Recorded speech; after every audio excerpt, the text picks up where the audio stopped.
Welcome to American Accent Training. This book and CD set is designed to get you started on your American accent. We'll follow the book and go through the 13 lessons and all the exercises step by step. Everything is explained and a complete answer key may be found in the back of the text. What is accent? Accent is a combination of three main components: intonation, speech music, liaisons, word connections, and pronunciation, the spoken sounds of vowels, consonants, and combinations.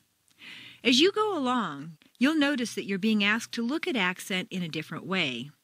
You'll also realize that the grammar you studied before and this accent you're studying now are completely different. Part of the difference is that grammar and vocabulary are systematic and structured, the letter of the language. Accent, on the other hand, is free-form, intuitive, and creative, more the spirit of the language. So, thinking of music, feeling, and flow, let your mouth relax into the American accent. Can I learn a new accent?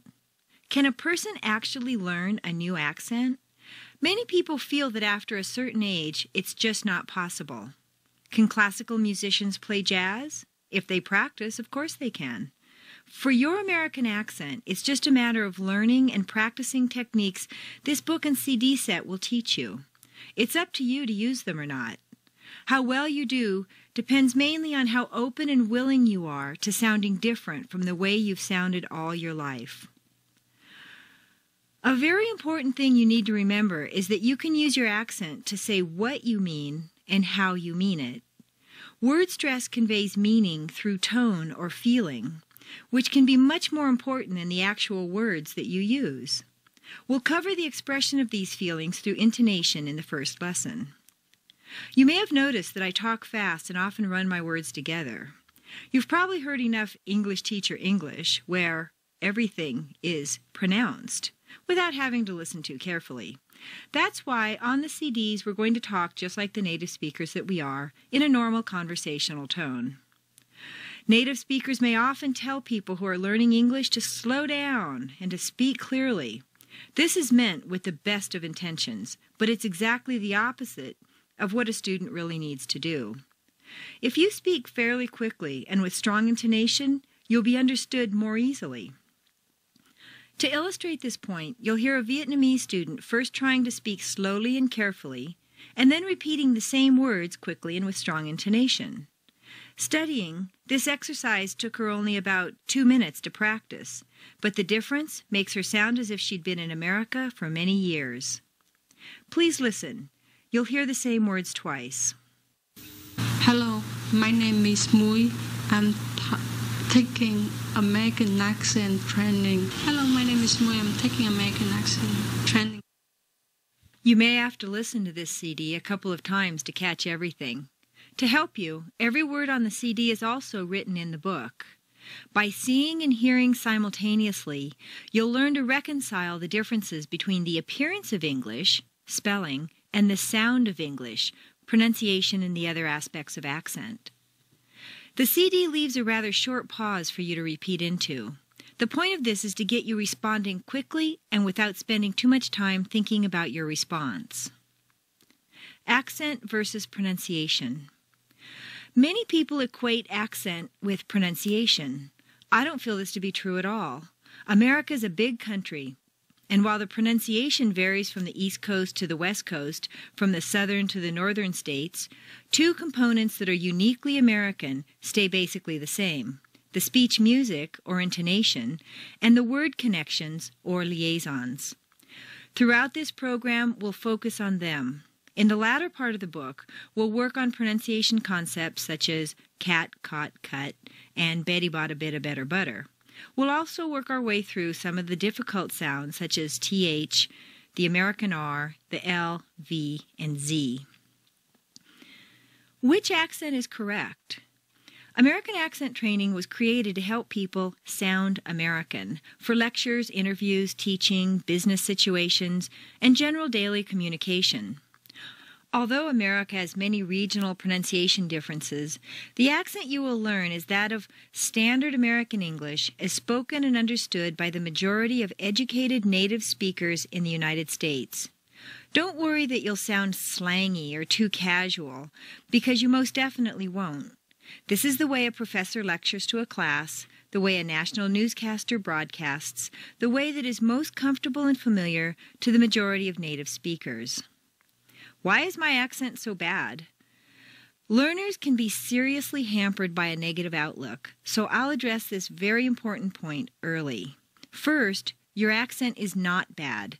It is non-standard to the American ear. There's a joke that goes, what do you call a person who can speak 3 languages? Trilingual. What do you call a person who can speak only 2 languages? Bilingual. What do you call a person who can only speak 1 language? American. Every language is equally valid or good, so every accent is good. The average American, however, truly does have a hard time understanding a non-standard accent. George Bernard Shaw said that the English and Americans are 2 people divided by the same language.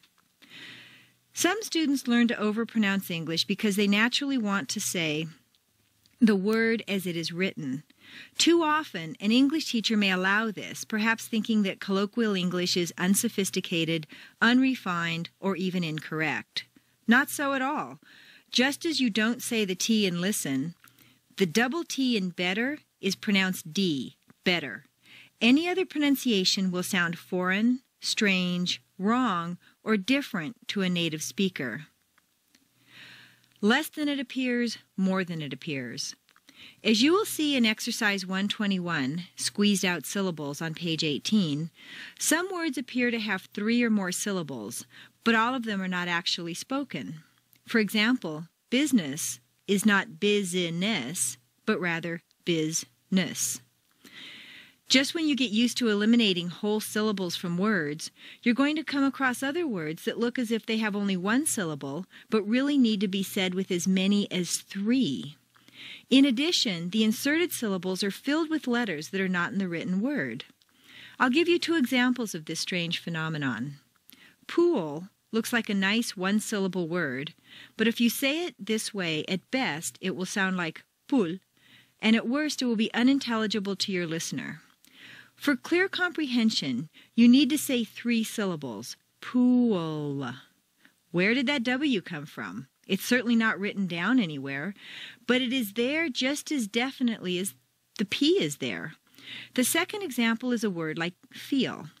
If you say just the letters that you see, it will sound more like fil or fill. You need to say feel. Is that really a Y? Yes. These mysterious semivowels are explained under liaisons in Chapter 2. They can appear either inside a word, as you have seen, or between words, as you will learn. Language is fluent and fluid. Just like your own language, conversational English has a very smooth, fluid sound. Imagine that you're walking along a dry riverbed with your eyes closed. Every time you come to a rock, you trip over it, stop, continue, and trip over the next rock. This is how the average foreigner speaks English. It is slow, awkward, and even painful. Now imagine that you're a great river rushing through that same riverbed. Rocks are no problem, are they? You just slide over and around them without ever breaking your smooth flow. It is this feeling that I want you to capture in English. Changing your old speech habits is very similar to changing from a stick shift to an automatic transmission. Yes, you continue to reach for the gear shift for a while, and your foot still tries to find the clutch pedal, but this soon phases itself out. In the same way, you may still say telephone call instead of call for a while, but this too will soon pass. You'll also have to think about your speech more than you do now. In the same way that you were very aware and self-conscious when you first learned to drive, you'll eventually relax and deal with the various components simultaneously. A new accent is an adventure. Be bold. Exaggerate wildly. You may worry that Americans will laugh at you for putting on an accent, but I guarantee you they won't even notice. They'll just think that you finally learned to talk right. Good luck with your new accent. A few words on pronunciation. I'd like to introduce you to the pronunciation guide outlines in the following chart. There aren't too many characters that are different from the standard alphabet, but just so you'll be familiar with them, look at the chart. It shows 8 tense vowels and 6 lax vowels and semivowels. Tense vowels, lax vowels. In some books, tense vowels are called long and lax vowels are called short. Since you'll be learning how to lengthen vowels when they come before a voiced consonant, it would be confusing to say that hen has a long, short vowel. It's more descriptive to say that it has a lax vowel that is doubled or lengthened. Here are the tense vowels. A, take. E, eat. I, ice. O, hope. Oo, smooth. Ah, cot. Ah, cat. Ow, down. Here are the lax vowels. Get. It. Took. Some. And the semivowels. Her. All. Dull. Now you try it. Repeat after me. E. Oo. A. Ah. I. O. Voiced consonants, unvoiced consonants. A consonant is a sound that causes 2 points of your mouth to come into contact in 3 locations: the lips, the tip of the tongue, and the throat. A consonant can either be unvoiced, whispered, or voiced, spoken, and it can appear at the beginning, middle, or end of a word. You'll notice that for some categories, a particular sound doesn't exist in English. Telephone tutoring. Preliminary diagnostic analysis. This is a speech analysis to identify the strengths and weaknesses of your American accent. If you're studying American accent training on your own, please contact toll-free 800-457-4255 or AmericanAccent.com for a referral to a qualified telephone analyst. The diagnostic analysis is designed to evaluate your current speech patterns to let you know where your accent is standard and non-standard. Chapter 1. American Intonation. The American Speech Music. What to do with your mouth to sound American. One of the main differences between the way an American talks and the way the rest of the world talks is that we don't really move our lips. So when an American says, "read my lips," what does he really mean? We create most of our sounds in the throat using our tongue very actively. If you hold your fingers over your lips or clench your jaws when you practice speaking American English, you'll find yourself much closer to native-sounding speech than if you try to pronounce every single sound very carefully. If you can relate American English to music, remember that the indigenous music is jazz.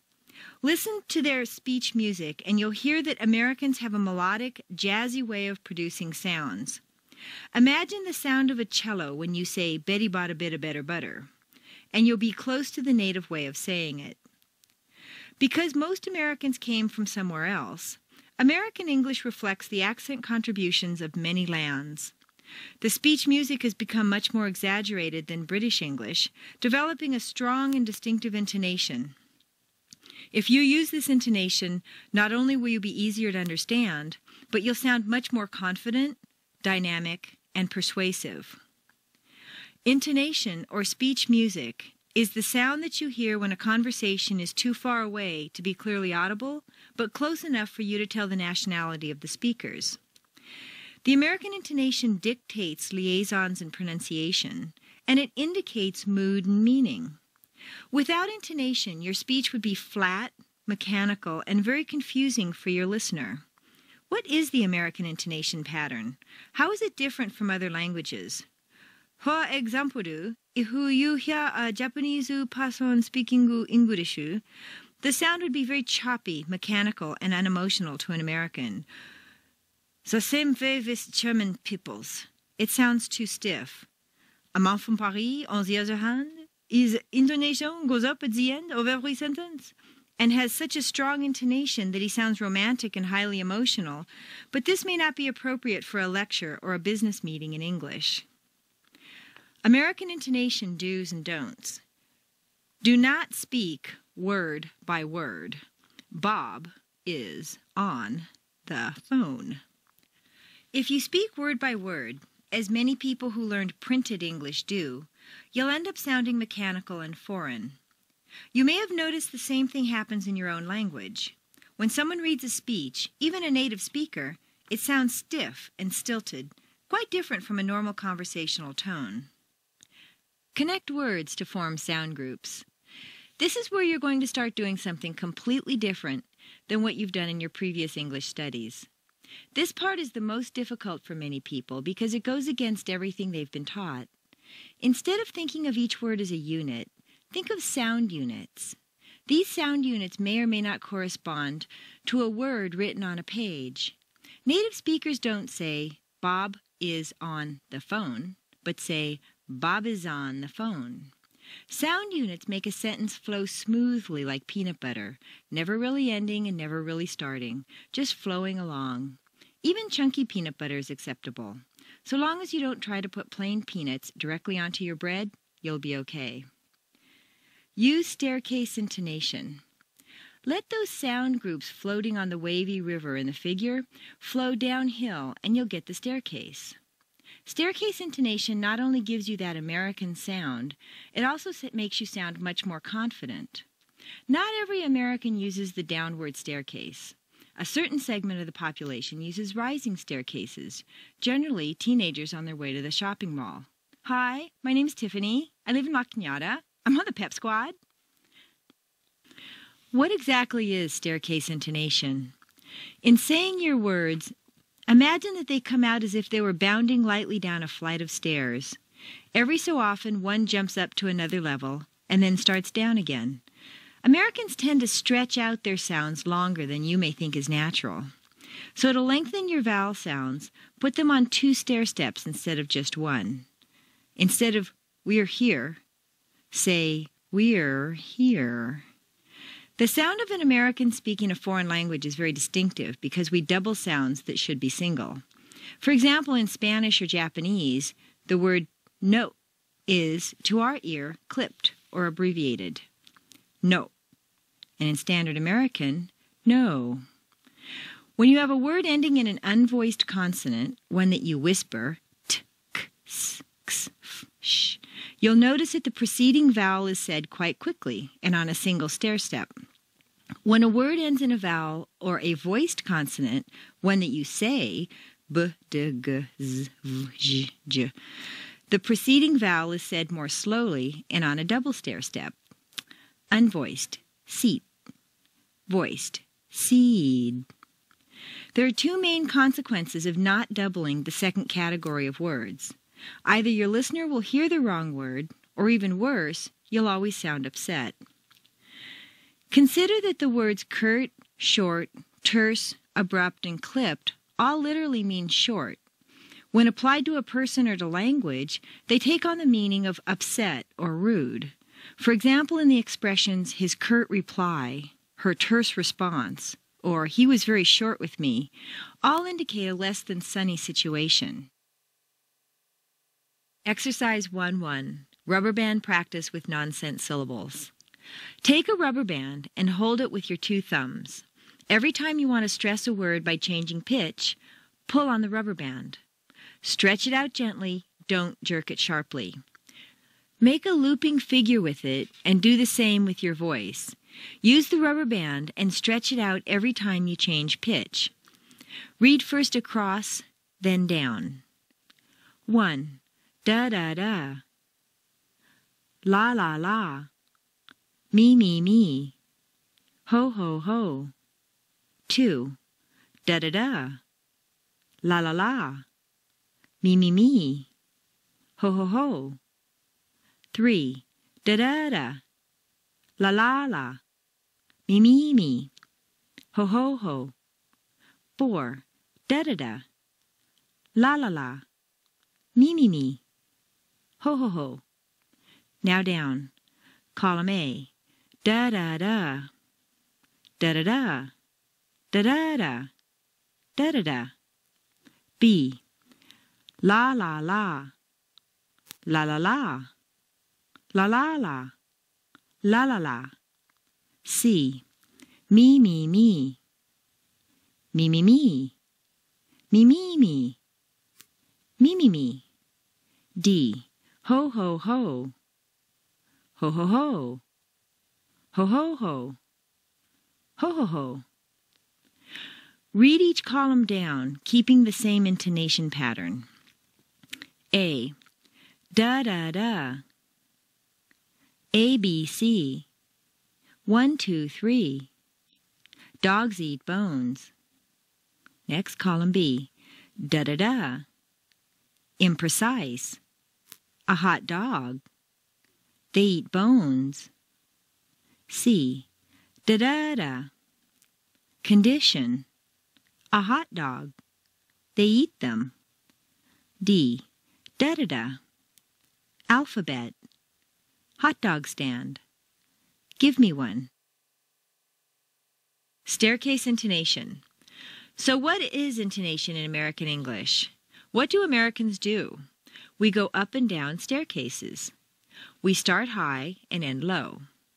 Every time we want to stress a word or an idea, we just start a new staircase. That sounds simple enough, but when and where do you start a new staircase? Statement intonation with nouns. Intonation or pitch change is primarily used to introduce new information. This means that when you're making a statement for the first time, you'll stress the nouns. Dogs eat bones. Exercise 1-2. Noun intonation. Practice the noun stress pattern after me using pitch change. Add your own examples at the end. 1. Dogs eat bones. 2. Mike likes bikes. 3. Elsa wants a book. 4. Adam plays pool. 5. Bobby needs some money. 6. Susie combs her hair. 7. John lives in France. 8. Nellie teaches French. 9. Ben writes articles. 10. Keys open locks. 11. Jerry makes music. 12. Jean sells some apples. 13. Carol paints the car. 14. Bill and I fix the bikes. 15. Ann and Ed call the kids. 16. The kids like the candy. 17. The girls have a choice. 18. The boys need some help. Pause the CD. Practice the patterns 5 more times on your own using your rubber band. Statement intonation with pronouns. When you replace the nouns with pronouns, old information, stress the verb. They eat them. As we have seen, nouns are new information, pronouns are old information. In a nutshell, these are the 2 basic intonation patterns. Dogs eat bones. They eat them. Exercise 1-3. Noun and pronoun intonation. In the first column, stress the nouns. In the second column, stress the verb. Fill in your own examples at the bottom. 1. Bob sees Betty. He sees her. 2. Betty knows Bob. She knows him. 3. Ann and Ed call the kids. They call 'em. 4. Jan sells some apples. She sells some. 5. Jean sells cars. She sells 'em. 6. Bill and I fix the bikes. We fix 'em. 7. Carl hears Bob and me. He hears us. 8. Dogs eat bones. They eat 'em. 9. The girls have a choice. They have one. 10. The kids like the candy. They like it. 11. The boys need some help. They need something. 12. Ellen should call her sister. She should call someone. 13. The murderer killed the plumber. He killed a man. 14. The tourists went shopping. They bought stuff. Statement versus question intonation. You may have learned at some point that questions have a rising intonation. They do, but usually a question will step upward until the very end, where it takes one quick little downward step. A question rises a little higher than a statement with the same intonation pattern. Here's my car. Where's my car? Emotional or rhetorical question intonation. If you know that your car is parked outside, however, and someone doesn't see it and asks you where it is, you might think that it has been stolen, and your emotion will show in your intonation as you repeat the question. As your feelings rise in an emotional situation, your intonation rises up along with them. Where's my car? Why? Is it gone? Exercise 1-4. Sentence intonation test. Pause the CD and underline or highlight the words that you think should be stressed. Check the answer key beginning on page 193. Exercise 1-5. 4 main reasons for intonation. Depending on the situation, a word may be stressed for any of the following reasons: new information, opinion, contrast, and the word can't. 1. New information. It sounds like rain. Rain is the new information. It's the most important word in that sentence, and you could replace everything else with da-da-da. Da-da-da rain will still let you get your point across. Repeat, da-da-da rain. It sounds like rain. Make rain very musical and put it on 2 notes. Rain. Da-da-da rain. It sounds like rain. 2. Opinion. It sounds like rain, but I don't think it is. In this case, intonation makes the meaning the opposite of what the words say. It looks like a diamond, but I think it's a zircon. It smells like Chanel, but at that price it's a knockoff. It feels like. It tastes like. These examples all give the impression that you mean the opposite of what your senses tell you. Practice the intonation difference between new information and opinion. It sounds like rain. It's rain. It sounds like rain, but it's not. 3. Contrast. He likes rain, but he hates snow. Like and hate are contrasted and are the stronger words in the sentence. 4. Can't. It can't rain when there are no clouds. Contractions, shouldn't, wouldn't, etc., and negatives, no, not, ever, are important words since they totally negate the meaning of a sentence, but they're usually not stressed. Can't is the exception. Exercise 1-6. Pitch and meaning change. Practice saying the 4 sentences after me. Pay close attention to the changes in pitch that you must make to convey the different meanings intended. The words to be stressed are indicated in boldface. 1. It sounds like rain. 2. It sounds like rain. 3. He likes rain, but he hates snow. 4. It can't rain on my parade. He can't do it. Exercise 1-7. Individual practice. Practice saying the sentences after the suggestion and the beep tone. You'll be given only a short time in which to reply so that you won't have the leisure to overthink. Start speaking as soon as you hear the tone because I'll be saying the sentence only a few seconds later. 1. Convey the information that it really does sound as if rain is falling. 2. Convey the opinion that although it has the sound of rain, it may be something else.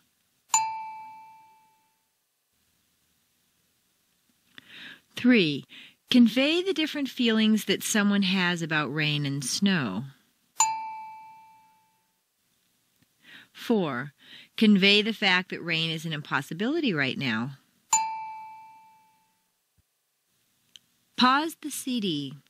Practice the 4 sentences on your own 10 times.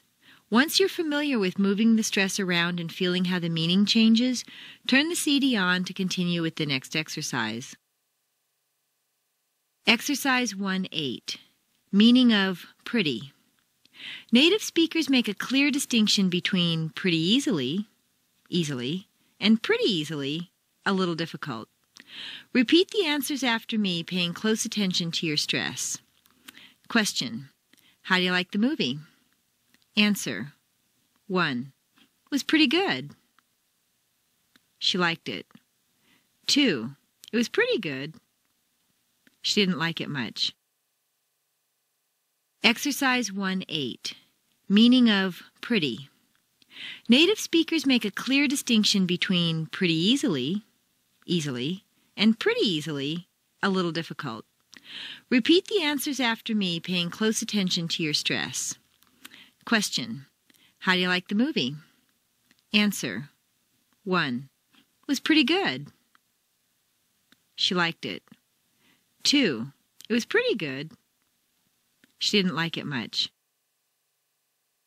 Exercise 1-9. Inflection. Notice how the meaning changes while the actual words stay the same. 1. I didn't say he stole the money. Someone else said it. 2. I didn't say he stole the money. That's not true at all. 3. I didn't say he stole the money. I only suggested the possibility. 4. I didn't say he stole the money. I think someone else took it. 5. I didn't say he stole the money. Maybe he just borrowed it. 6. I didn't say he stole the money, but rather some other money. 7. I didn't say he stole the money. He may have taken some jewelry.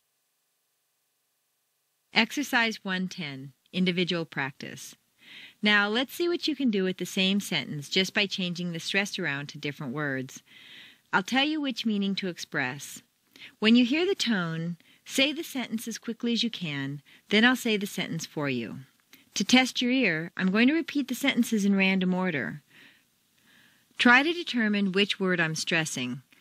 The answers are given in parentheses, but don't look unless you really have to. Here we go. 1. Indicate that he borrowed the money and didn't steal it.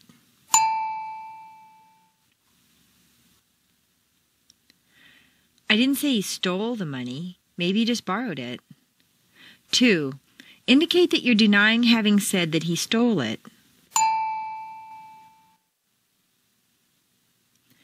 I didn't say he stole the money. That's not true at all. 3. Indicate that you think he stole something besides money. I didn't say he stole the money. He may have taken some jewelry. 4. Indicate that you were not the person to say it. I didn't say he stole the money. Someone else said it. 5. Indicate that you don't think that he was the person who stole it.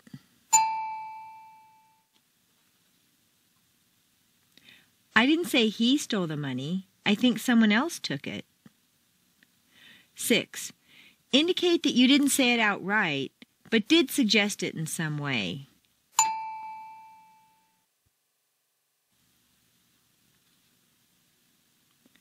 I didn't say he stole the money. I only suggested the possibility. 7. Indicate that he may have stolen a different amount of money. I didn't say he stole the money, but rather some other money. Overdo it. Practice these sentences on your own, really exaggerating the word that you think should be stressed. In the beginning, you're going to feel that this is ridiculous. Nobody stresses this hard. Nobody talks like this. People are going to laugh at me. Yet as much as you may stress, you're probably only going to be stressing about half as much as you should. Pause the CD and practice the sentences in random order 10 times. Another reason you must over-exaggerate is because when you get tired, emotional, or relaxed, you'll stop paying attention. When this happens, like a rubber band, you're going to snap back to the way you originally were sounding, 10%. So if you just stretch yourself to the exact position where you ideally want to be, you'll go back almost completely to the old way when you relax. For practice, then, stretch yourself far beyond the normal range of intonation, 150% or so. So when you relax back to a standard American sound, 100%. We all do it. Possibly about this time you're thinking, well, maybe you do this in English, but in my language, I just really don't think we do this. I'd like you to try a little exercise. Exercise 111, Translation. Take the sentence, "I didn't say he stole the money," and translate it into your native language. Write it down below using whatever letters or characters you use in your language. Now that you've written your sentence down, try shifting the stress around in your own language by going through the stress patterns 1 through 7 in Exercise 1-9. Don't try to put on a particularly American or other accent. Just concentrate on stressing a different word in the sentence each time you say it. For example, if your language is German, ich habe nicht gesagt, dass das Geld gestohlen hat, you would change the stress to ich habe nicht gesagt, dass das Geld gestohlen hat, or ich habe nicht gesagt, dass das Geld gestohlen hat. If you translated it into French, you would say je n'ai pas dit qu'il a volé l'argent, or je n'ai pas dit qu'il a volé l'argent. In Japanese, many people think there are no intonation changes, but if you hear someone say wakanai, you'll realize that it has similarities to every other language. Watashi wa kare ga okane o nusunda to wa imasen deshita. Or perhaps, watashi wa kare ga okane o nusunda to wa imasen deshita.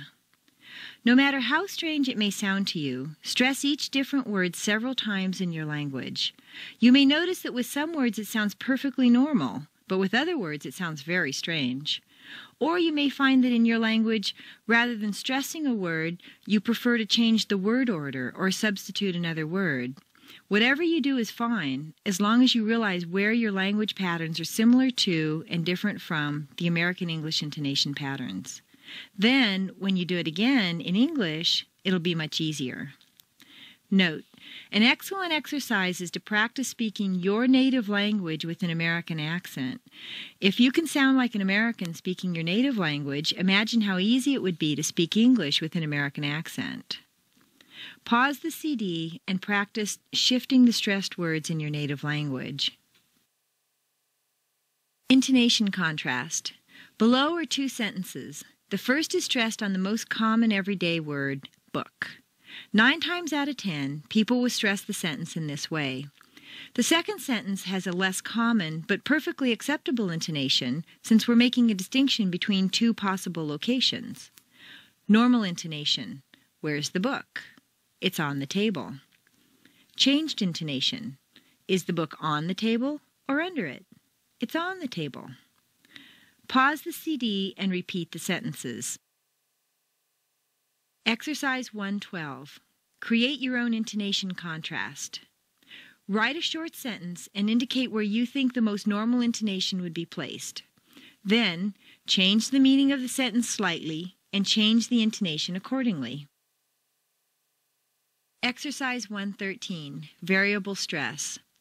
Notice how the meaning of the following sentence changes each time we change the stress pattern. You should be starting to feel in control of your sentences now. 1. What would you like? This is the most common version of the sentence, and it's just a simple request for information. 2. What would you like?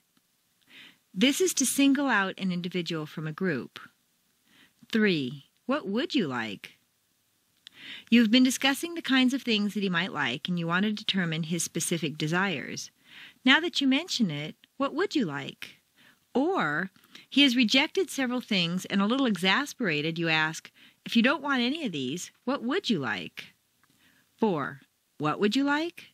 You didn't hear, and you'd like the speaker to repeat herself. Or, you can't believe what you just heard. I'd like strawberry jam on my asparagus. What would you like? Turn off the CD and repeat the 4 sentences. Exercise 114. Make a variable stress sentence. Now you decide which words should be emphasized. Write a normal everyday sentence with at least 7 words and put it through as many changes as possible. Try to make a pitch change for each word in the sentence and think about how it changes the meaning of the entire sentence. Application of intonation. There is always at least one stressed word in a sentence, and frequently you can have quite a few if you're introducing a lot of new information or if you want to contrast several things. Look at the exercise in Exercise 115. Take a pencil and mark every word that you think should be stressed or sound stronger than the words around it. I'd like you to make just an accent mark to indicate a word you think should sound stronger than the others around it. Reminder. The 3 ways to change your voice for intonation are 1. Volume, speak louder, 2. Length, stretch out a word, and 3. Pitch, change your tone. Pause the CD and work on the paragraph below. Exercise 115. Application of stress. Mark every word or syllable with an accent mark where you think that the sound is stressed. Use the first sentence as your example. Check the answer key beginning on page 193. Pause the CD. Listen and remark the stressed words with your marker. After you've put in the accent marks where you think they belong, take one of the colored translucent markers and as I read very slowly, mark the words that I stress. I'm going to exaggerate the words far more than you'd normally hear in a normal reading of the paragraph. You can mark either the whole word or just the strong syllable, whichever you prefer, so that you have a bright spot of color for where the stress should fall. Note, write a normal everyday sentence with at least 7 words and put it through as many changes as possible. Try to make a pitch change for each word in the sentence and think about how it changes the meaning of the entire sentence. Application of intonation. There is always at least one stressed word in a sentence, and frequently you can have quite a few if you're introducing a lot of new information or if you want to contrast several things. Look at the exercise in Exercise 115. Take a pencil and mark every word that you think should be stressed or sound stronger than the words around it. I'd like you to make just an accent mark to indicate a word you think should sound stronger than the others around it. Reminder. The 3 ways to change your voice for intonation are 1. Volume, speak louder, 2. Length, stretch out a word, and 3. Pitch, change your tone. Pause the CD and work on the paragraph below. Exercise 115. Application of stress. Mark every word or syllable with an accent mark where you think that the sound is stressed. Use the first sentence as your example. Check the answer key beginning on page 193. Pause the CD. Listen and remark the stressed words with your marker. After you've put in the accent marks where you think they belong, take one of the colored translucent markers and as I read very slowly, mark the words that I stress. I'm going to exaggerate the words far more than you'd normally hear in a normal reading of the paragraph. You can mark either the whole word or just the strong syllable, whichever you prefer, so that you have a bright spot of color for where the stress should fall. Note, if you do the exercise only in pencil, your eye and mind will tend to skip over the accent marks. The spots of color, however, will register as different and thereby encourage your pitch change. This may strike you as unusual, but trust me, it works. Hello. My name is Anne. I'm taking American accent training. There's a lot to learn, but I hope to make it as enjoyable as possible. I should pick up on the American intonation pattern pretty easily, although the only way to get it is to practice all the time. I use the up and down or peaks and valleys intonation more than I used to. I've been paying attention to pitch, too. It's like walking down a staircase. I've been talking to a lot of Americans lately, and they tell me that I'm easier to understand. Anyway, I could go on, but the important thing is to listen well and sound good. Well, what do you think? Do I? Pause the CD and practice reading the paragraph out loud 3 times on your own. How you talk indicates to people how you are. Beware of revealing a personality that you don't have. There is no absolute right or wrong in regard to intonation because a case can be made for stressing just about any word or syllable, but you actually reveal a lot about yourself by the elements you choose to emphasize. For example, if you say, hello, this intonation would indicate doubt. This is why you say hello when answering the phone because you don't know who's on the other end, or when you go into a house and you don't know who's there because you don't see anyone. But if you're giving a speech or making a presentation and you stand up in front of a crowd and say, hello, the people would probably laugh because it sounds so uncertain. This is where you'd confidently want to say, hello, my name is so-and-so. A second example is, my name is, as opposed to, my name is. If you stress name, it sounds as if you're going to continue with more personal information. My name is so-and-so, my address is such and such, my blood type is O. Since it may not be your intention to give all that information, stay with the standard, hello, my name is so-and-so. If you stress I every time, it will seem that you have a very high opinion of yourself. Try it. I'm taking American accent training. I've been paying attention to pitch, too. I think I'm quite wonderful. An earnest, hard-working person might emphasize words this way. I'm taking American accent training. Can I learn this stuff? I hope to make it as enjoyable as possible. I'll force myself to enjoy it if I have to. Although the only way to get it is to practice all the time, 24 hours a day. A doubting Thomas would show up with, I should pick up on, but I might not, the American intonation pattern pretty easily, but it looks pretty hard too. I've been talking to a lot of Americans lately, and they tell me that I'm easier to understand, but I think they're just being polite. Exercise 116, Paragraph Intonation Practice. From your color-marked copy, read each sentence of the paragraph in Exercise 115 after me. Use your rubber band, give a clear pitch change to the highlighted words, and think about the meaning that the pitch is conveying. Back up the CD and practice this paragraph 3 times. Then pause the CD and practice 3 times on your own. Exercise 117, Staircase Intonation Practice. Draw 1 step of the staircase for each word of the paragraph. Start a new staircase for every stressed word.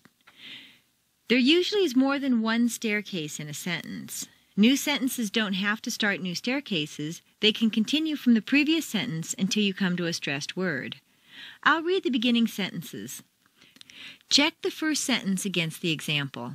Then put the words of the second sentence on a staircase based on the way I read it. Remember, I'm exaggerating to make a point. Hello. My name is Anne. I'm taking American accent training.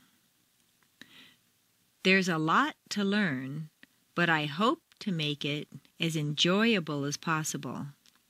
I should pick up on the American intonation pattern pretty easily, although the only way to get it is to practice all of the time.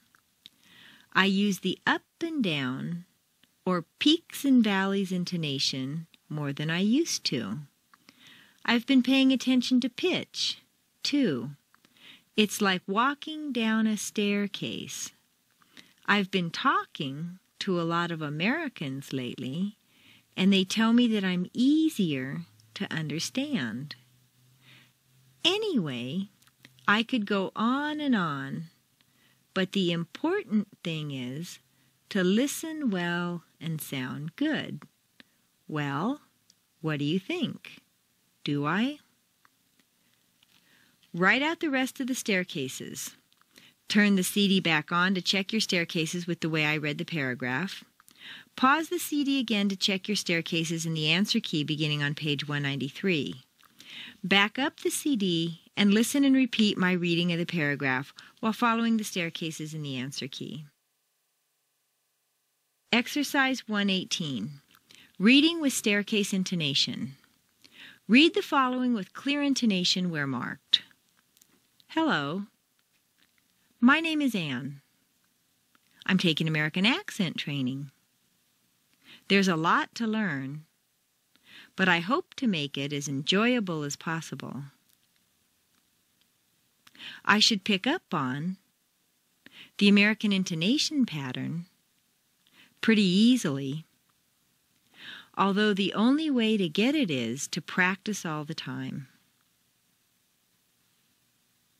I use the up and down, or peaks and valleys, intonation more than I used to.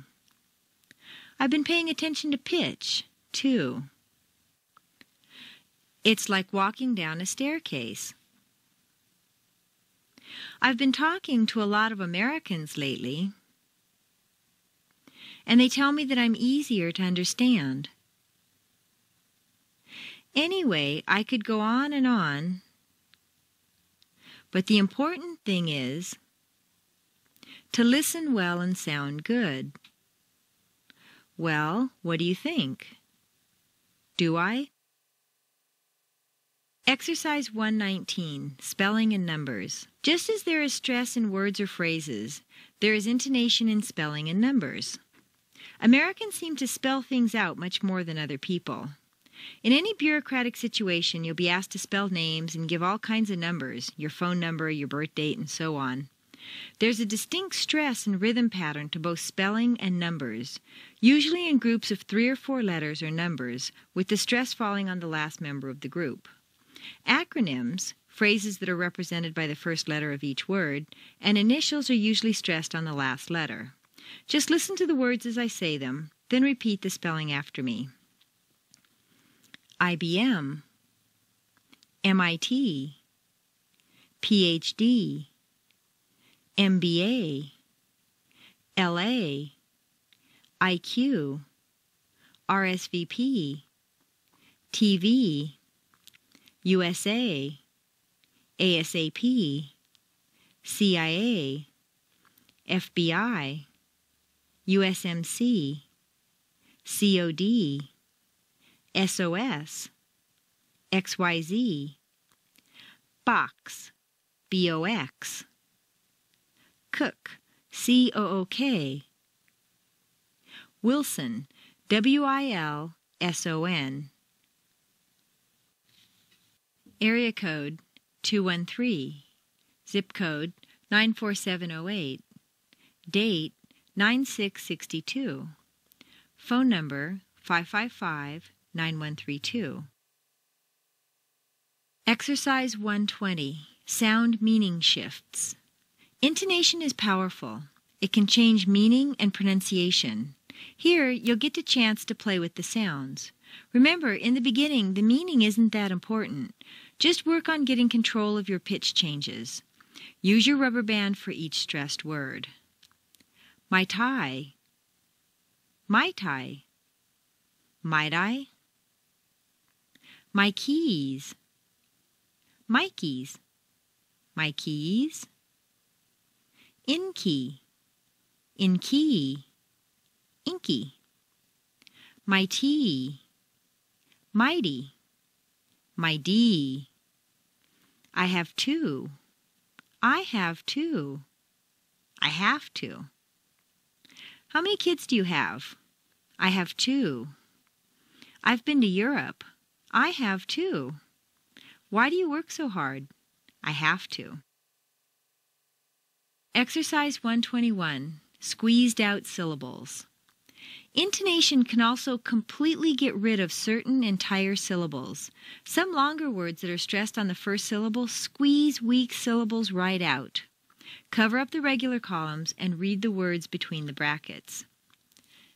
Actually, average, aspirin, broccoli, business, camera, chocolate, comfortable, corporal, desperate, diamond, diaper, different, emerald, vegetable, beverage, bakery, Catholic, nursery, onion, every, family, finally, general, groceries, interest, jewelry, mathematics, memory, orange, probably, restaurant, separate, several, liberal, conference, coverage, history, accidentally, basically. Syllable stress. Syllable count intonation patterns. In spoken English, if you stress the wrong syllable, you can totally lose the meaning of a word. Machine is hardly recognizable as machine. At this point, we won't be concerned with why we're stressing a particular syllable. That understanding will come later. Exercise 122. Syllable patterns. In order to practice accurate pitch change, repeat the following column. Each syllable will count as one musical note. Remember that words that end in a vowel or voiced consonant will be longer than ones ending in an unvoiced consonant. La, cat, jump, box, la, dog, see, plan, la la, a dog, a cat, destroy, a pen, pretend, your job, pea soup, la la, hot dog, icy, suitcase, project, sunset, get one, do it, la la la, Bob's hot dog, Bob won't know, Sam's the boss, Susie's nice, Bill went home, cats don't care, stocks can fall, school is fun, la la la la, a hot dog, I don't know, he's the boss, we cleaned up, in the bag, for a while, I went home, we don't care, it's in March, la la la, a hot dog, I don't know, Jim killed it, tomorrow, a fruit cake, the engine, a wine glass, potato, whatever, la la la, hot dog stand, I don't know, analyze, article, dinner time, digital, analog, cell structure, la la la la, Spot's a hot dog, Jim killed a snake, Joe doesn't know, Nate bought a book, Al brought some ice, la la la la, it's a hot dog, he killed a snake, he doesn't know, we came back in, he bought a book, la la la la, Bob likes hot dogs, Ann eats pancakes, cats eat fish bones, bears are fuzzy, planets rotate, la la la la, it's my hot dog, imitation, analytic, we like science, my to-do list, la la la la, a hot dog stand, Jim killed a man, analysis, invisible, a platypus, la la la la, permanently, demonstrated, category, office supplies, educator. Exercise 123, syllable count test. Put the following words into the proper category based on the syllable count intonation. Write the pattern number in the space provided. Check answer key beginning on page 193. Complex intonation. Word count intonation patterns. This is the beginning of an extremely important part of spoken American English. The rhythms and intonation patterns of the long streams of nouns and adjectives that are so commonly used. These exercises will tie in the intonation patterns of adjectives, nouns, and adverbs. One way of approaching sentence intonation is not to build each sentence from scratch. Instead, use patterns, with each pattern similar to a mathematical formula. Instead of plugging in numbers, however, plug in words. In exercise 1-2, we looked at simple noun-verb-noun patterns, and in exercise 122 and 123, the syllable count intonation patterns were covered and tested. In exercises 124 to 137, we'll examine intonation patterns in two-word phrases. It's important to note that there's a major difference between syllable stress and compound noun stress patterns. In the syllable count exercises, each syllable was represented by a single musical note. In the noun phrases, each individual word will be represented by a single musical note, no matter how many total syllables there may be. At times, what appears to be a single syllable word will have a longer sound to it.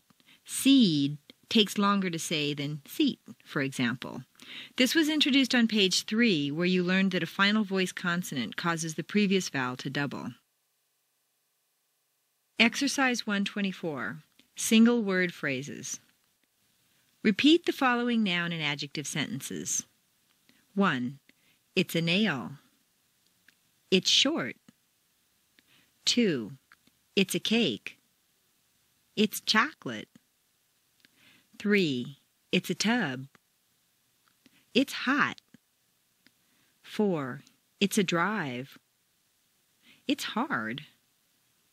5. It's a door. It's in back. 6. It's a card. There are 4. 7. It's a spot. It's small. 8. It's a book. It's good. Write your own noun and adjective sentences below. You'll be using these examples throughout this series of exercises. Two-word phrases. Descriptive phrases. Nouns are heavier than adjectives. They carry the weight of the new information. An adjective and a noun combination is called a descriptive phrase. And in the absence of contrast or other secondary changes, the stress will always fall naturally on the noun. In the absence of a noun, you'll stress the adjective, but as soon as a noun appears on the scene, it takes immediate precedence and should be stressed. Exercise 125. Sentence stress with descriptive phrases. Repeat the following phrases. 1. It's short. It's a short nail. 2. It's chocolate. It's a chocolate cake.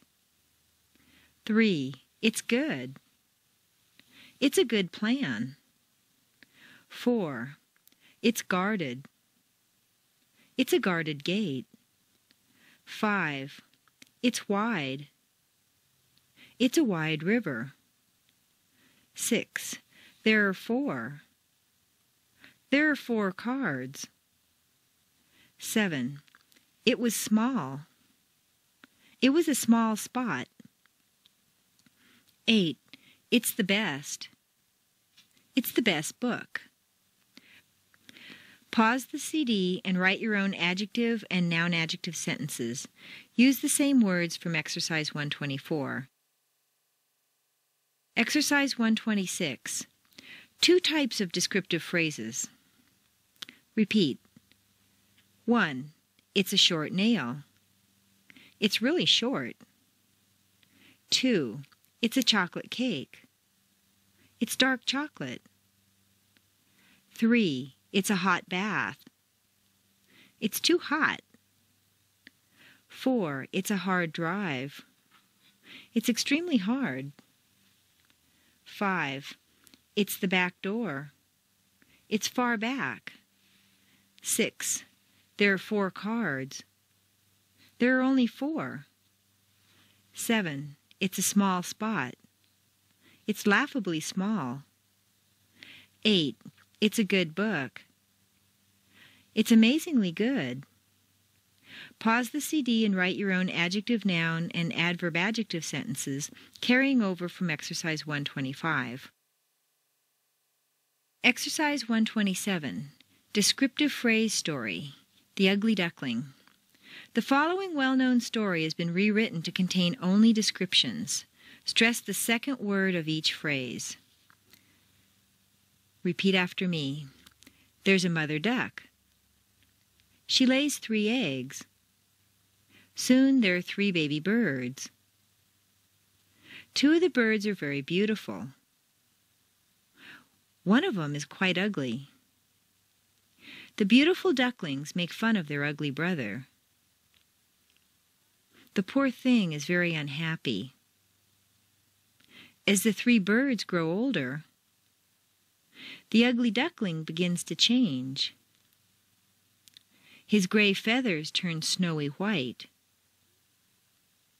His gangly neck becomes beautifully smooth. In early spring, the ugly duckling is swimming in a small pond in the backyard of the old farm. He sees his shimmering reflection in the clear water. What a great surprise! He's no longer an ugly duckling. He has grown into a lovely swan. Set phrases. A cultural indoctrination to American norms. Exercise 128. Sentence stress with set phrases. Repeat the following sentences. 1. It's a finger. It's a nail. It's a fingernail. 2. It's a pan. It's a cake. It's a pancake. 3. It's a tub. It's hot. It's a hot tub. 4. It's a drive. It's hard. It's a hard drive. 5. It's a bone. It's in back. It's the backbone. 6. It's a card. It's a trick. It's a card trick. 7. It's a spot. It's a light. It's a spotlight. 8. It's a book. It's a phone. It's a phone book. Pause the CD and write your own noun and set phrase sentences, carrying over the same nouns you used in Exercise 125. Remember, when you use a noun, include the article. When you use an adjective, you don't need an article. Exercise 129. Making set phrases.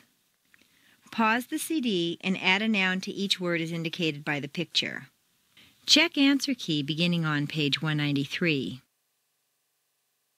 Exercise 130. Set phrase story. The Little Match Girl. The following story contains only set phrases as opposed to the descriptive story in Exercise 127. Stress the first word of each phrase. The little match girl was out in a snowstorm. Her feet were like ice cubes, and her fingertips had frostbite. She hadn't sold any matches since daybreak, and she had a stomach ache from the hunger pangs, but her stepmother would beat her with a broomstick if she came home with an empty coin purse. Looking into the bright living rooms, she saw Christmas trees and warm fireplaces.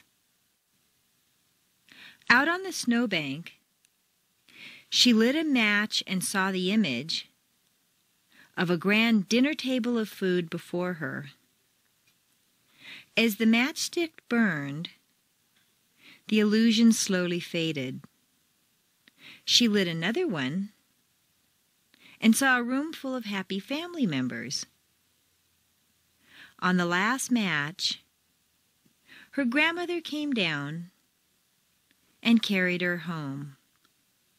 In the morning, the passers-by saw the little match girl. She had frozen during the nighttime, but she had a smile on her face. Contrasting a description and a set phrase. We now have two main intonation patterns, first word stress and second word stress. In the following exercise, we'll contrast the two. Exercise 131, contrasting descriptive and set phrases. Repeat after me. 1. It's a short nail. It's a fingernail. 2. It's a chocolate cake. It's a pancake. 3. It's a hot bath. It's a hot tub. 4.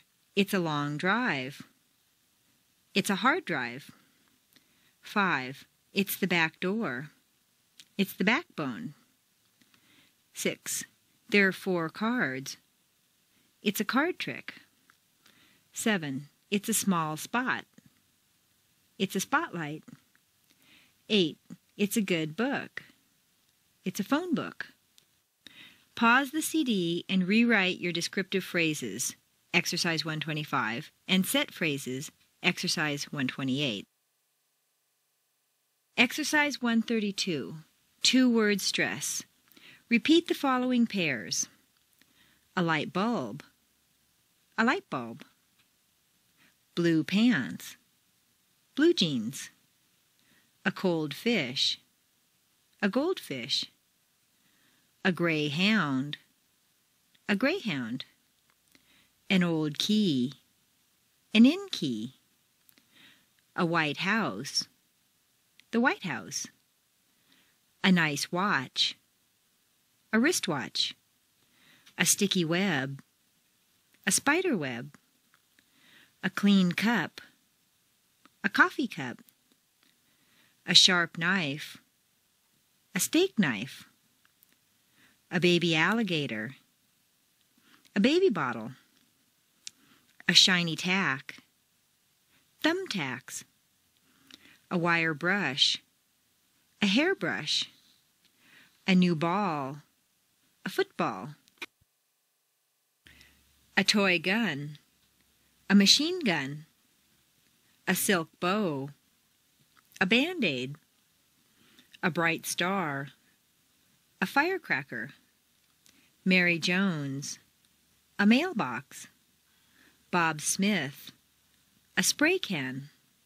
Foreign affairs. A wine glass. Down payment. A footprint. New York. A strawberry. Social Security. A fig leaf. City Hall. An ice cream. Nationalities. When you're in a foreign country, the subject of nationalities naturally comes up a lot. It'd be nice if there were a simple rule that said all the words using nationalities are stressed on the first word. There isn't, of course. Take this preliminary quiz to see if you need to do this exercise. For simplicity's sake, we'll stick with one nationality, American. Exercise 133, Nationality Intonation Quiz. Pause the CD and stress one word in each of the following examples. Turn the CD back on and repeat after me. 1. An American guy. 2. An American restaurant. 3. American food. 4. An American teacher. 5. An English teacher. Exercise 134. Contrasting descriptive and set phrases. Repeat the following pairs. An English teacher teaches English. An English teacher is from England. An English book teaches the English language. An English book is on any subject, but it came from England. An English test tests a student on the English language. An English test is on any subject, but it deals with or came from England. English food is kippers for breakfast. An English restaurant serves kippers for breakfast. Intonation can indicate completely different meanings for otherwise similar words or phrases. For example, an English teacher teaches English, but an English teacher is from England. French class is where you study French, but French class is Gallic style and sophistication. An orange tree grows oranges, but an orange tree is any kind of tree that's been painted orange. To have your intonation tested, call 800-457-4255. Exercise 135. Contrast of compound nouns. In the following list of words, underline the element that should be stressed. Pause the CD. Afterwards, check the answer key beginning on page 193. Repeat after me. 1. The White House. 2. A white house. 3. A dark room. 4. A dark room. 5. Fifth Avenue. 6. Main Street. 7. A main street. 8. A hot dog. 9. A hot dog. 10. A baby blanket. 11. A baby's blanket. 12. A baby bird. 13. A blackbird. 14. A black bird. 15. A greenhouse. 16. A greenhouse. 17. A green thumb. 18. A parking ticket. 19. A one-way ticket. 20. An unpaid ticket. 21. Convenience store. 22. Convenience store. 23. To pick up. 24. A pickup truck. 25. 6 years old. 26. A 6-year-old. 27. 6 and a half. 28. A sugar bowl. 29. A wooden bowl. 30. A large bowl. 31. A mixing bowl. 32. A top hat. 33. A nice hat. 34. A straw hat. 35. A chairperson. 36. PhD. 37. IBM. 38. MIT. 39. USA. 40. ASAP. 41. A doorknob. 42. A glass door. 43. A locked door. 44. Ice cream. 45. Ice cream. 46. Elementary. 47. A lemon tree. 48. Watergate. 49. The back gate. 50. The final year. 51. A yearbook. 52. United States. 53. New York. 54. Long Beach. 55. Central Park. 56. A raw deal. 57. A deal breaker. 58. The bottom line. 59. A bottom feeder. 60. A new low. Exercise 136. Description and set phrase test. Let's check and see if the concepts are clear. Pause the CD and underline or highlight the stressed word. Check the answer key beginning on page 113. Repeat after me. 1. He's a nice guy. 2. He's an American guy from San Francisco. 3. The cheerleader needs a rubber band to hold her ponytail. 4. The executive assistant needs a paperclip for the final report. 5. The law student took an English test in a foreign country. 6. The policeman saw a red car on the freeway in Los Angeles. 7. My old dog has long ears and a flea problem. 8. The new teacher broke his coffee cup on the first day. 9. His best friend has a broken cup in his other office. 10. Let's play football on the weekend in New York. 11. Jingle Bells is a nice song. 12. Where are my new shoes? 13. Where are my tennis shoes? 14. I have a headache from the heat wave in South Carolina. 15. The newlyweds took a long walk in Long Beach. 16. The little dog was sitting on the sidewalk. 17. The famous athlete changed clothes in the locker room. 18. The art exhibit was held in an empty room. 19. There was a class reunion at the high school. 20. The headlines indicated a new policy. 21. We got online and went to AmericanAccent.com. 22. The stock options were listed in the company directory.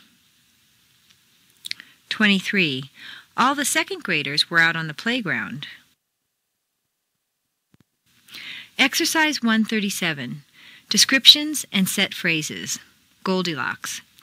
Read the story and stress the indicated words. Notice if they're a description, a set phrase, or contrast. For the next level of this topic, go to page 111. Repeat after me. There's a little girl.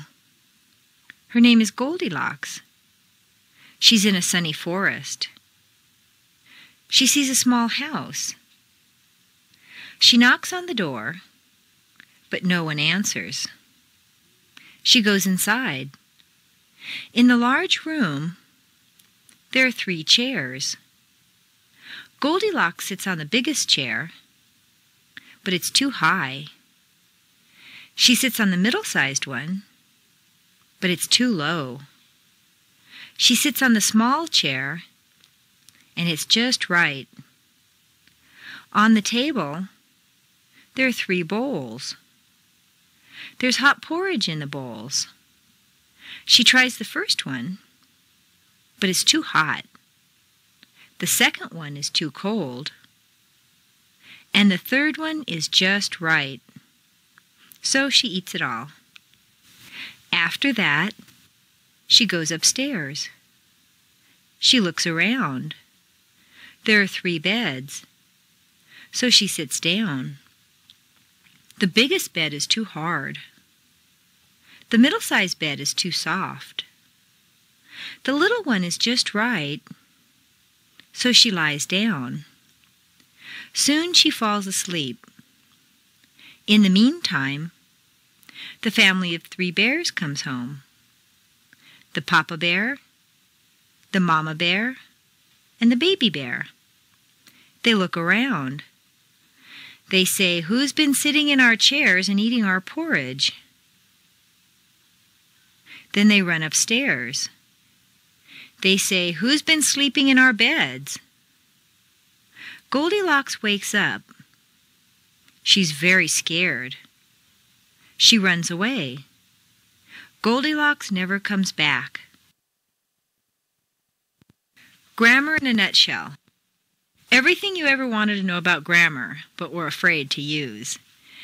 English is a chronological language. We just love to know when something happened, and this is indicated by the range and depth of our verb tenses. I had already seen it by the time she brought it in. As you probably learned in your grammar studies, the past perfect is an action in the past that occurred before a separate action in the past. Phew, not all languages do this. For example, Japanese is fairly casual about when things happened, but being a hierarchical language, it's very important to know what relationship the two people involved had. A high-level person with a low-level one, two peers, a man and a woman, all these things show up in Japanese grammar. Grammatically speaking, English is democratic. The confusing part is that in English the verb tenses are very important, but instead of putting them up on the peaks of a sentence, we throw them all deep down in the valleys. Therefore, two sentences with strong intonations, such as dogs eat bones and the dogs will have eaten the bones, sound amazingly similar. Why? Because it takes the same amount of time to say both sentences since they have the same number of stresses.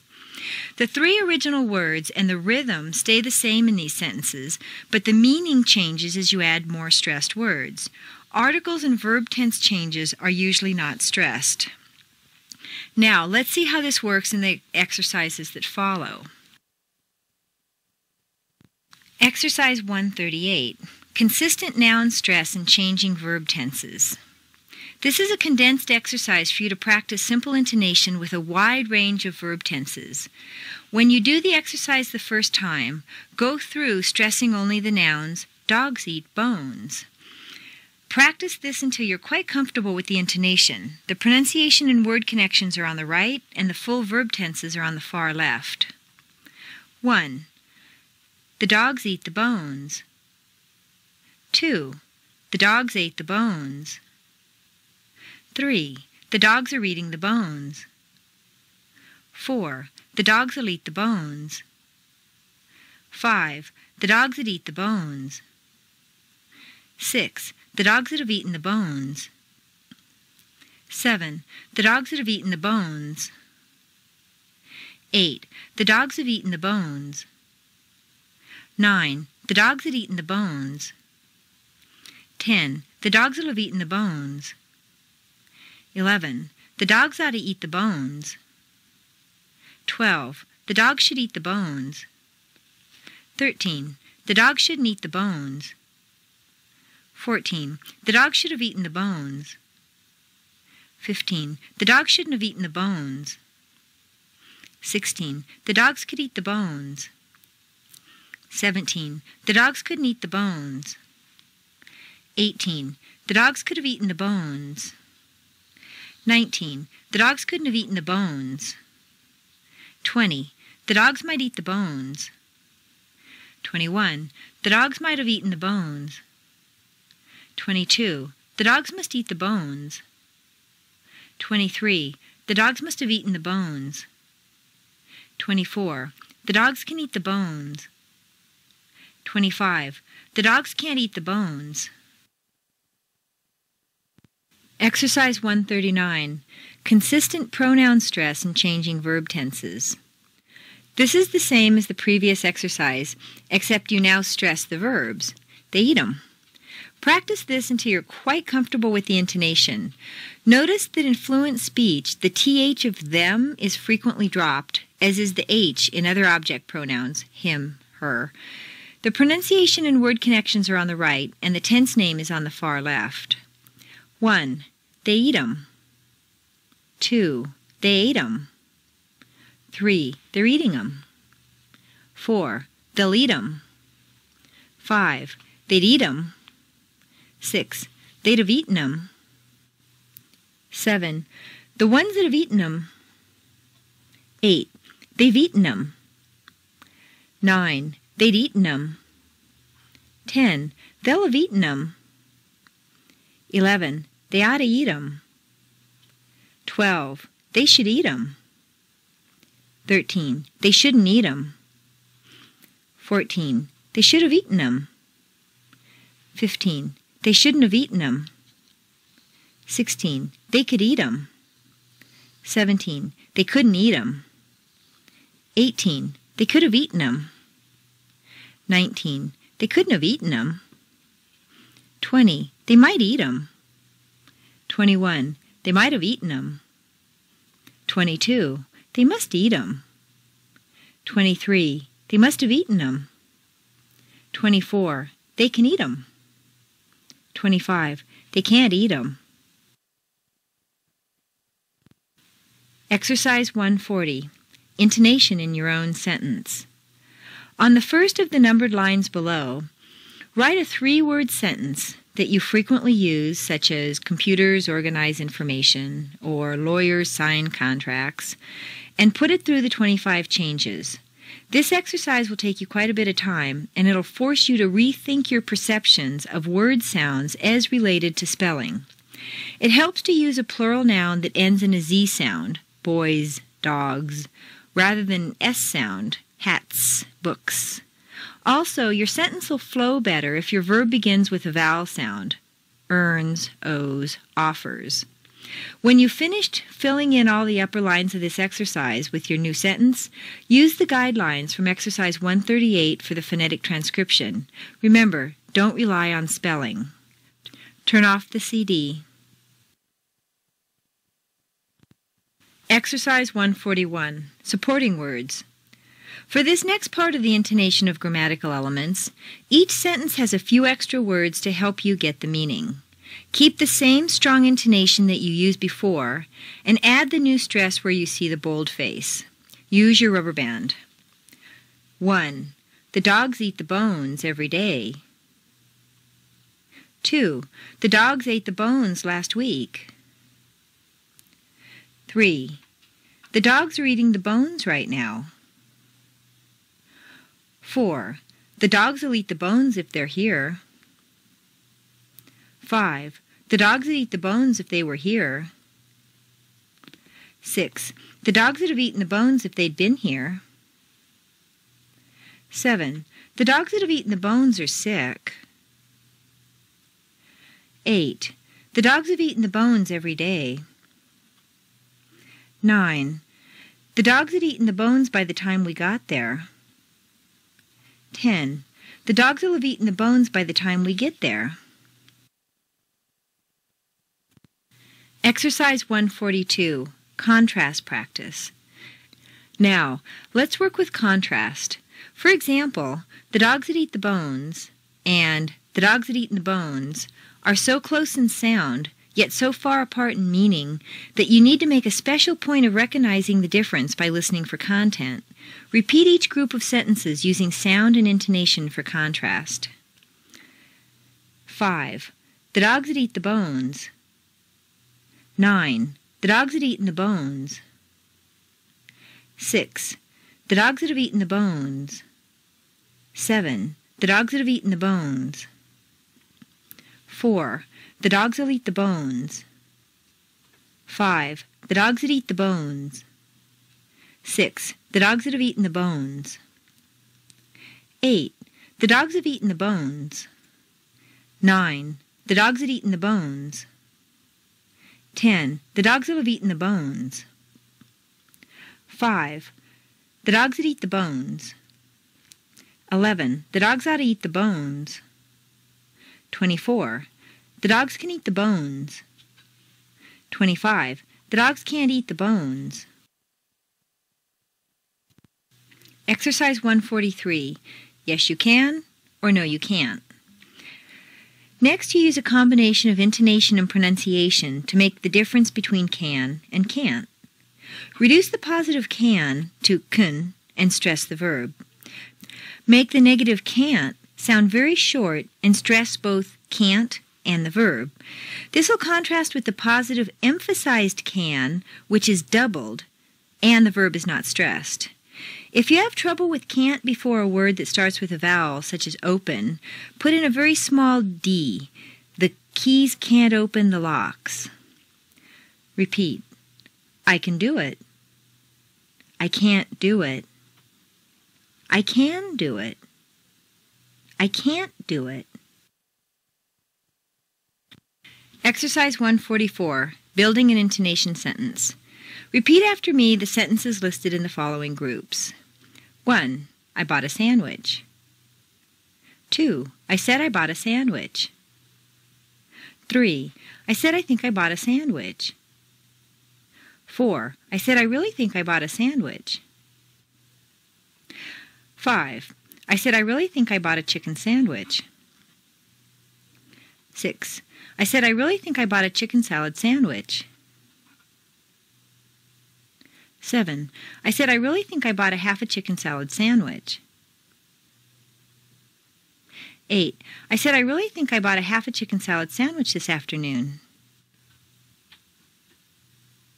9. I actually said, I really think I bought a half a chicken salad sandwich this afternoon. 10. I actually said, I really think I bought another half a chicken salad sandwich this afternoon. 11. Can you believe I actually said, I really think I bought another half a chicken salad sandwich this afternoon? 1. I did it. 2. I did it again. 3. I already did it again. 4. I think I already did it again. 5. I said I think I already did it again. 6. I said I think I already did it again yesterday. 7. I said I think I already did it again the day before yesterday. 1. I want a ball. 2. I want a large ball. 3. I want a large red ball. 4. I want a large red bouncy ball. 5. I want a large red bouncy rubber ball. 6. I want a large red bouncy rubber basketball. 1. I want a raise. 2. I want a big raise. 3. I want a big impressive raise. 4. I want a big impressive annual raise. 5. I want a big impressive annual cost of living raise. Exercise 145. Building your own intonation sentences. Build your own sentence using everyday words and phrases such as think, hope, nice, really, actually, even, this afternoon, big, small, pretty, and so on. Exercise 146. Regular transition of nouns and verbs. In the list below, change the stress from the first syllable for nouns to the second syllable for verbs. This is a regular, consistent change. Intonation is so powerful that you'll notice that when the stress changes, the pronunciation of the vowels do too. Repeat. An accent. To accent. A concert. To concert. A conflict. To conflict. A contest. To contest. A contract. To contract. A contrast. To contrast. A convert. To convert. A convict. To convict. A default. To default. A desert. To desert. A discharge. To discharge. An envelope. To envelop. An incline. To incline. An influence. To influence. An insert. To insert. An insult. To insult. An object. To object. Perfect. To perfect. A permit. To permit. A present. To present. Produce. To produce. Progress. To progress. A project. To project. A pronoun. To pronounce. A protest. To protest. A rebel. To rebel. A recall. To recall. A record. To record. A reject. To reject. Research. To research. A subject. To subject. A survey. To survey. A suspect. To suspect. Exercise 147. Regular transitions of adjectives and verbs. A different change occurs when you go from an adjective or a noun to a verb. The stress stays in the same place, but the MAT in an adjective is completely reduced to mt, whereas in a verb, it's a full A sound, mate. Repeat. advocate, to advocate, animate, to animate, alternate, to alternate, appropriate, to appropriate, approximate, to approximate, articulate, to articulate, associate, to associate, deliberate, to deliberate, discriminate, to discriminate, duplicate, to duplicate, elaborate, to elaborate, an estimate, to estimate, graduate, to graduate, intimate, to intimate, moderate, to moderate, predicate, to predicate, separate, to separate. Exercise 148, regular transition of adjectives and verbs. Mark the intonation or indicate the long vowel on the italicized word, depending which part of speech it is. Pause the CD and mark the proper syllable. See answer key beginning on page 193. Repeat. 1.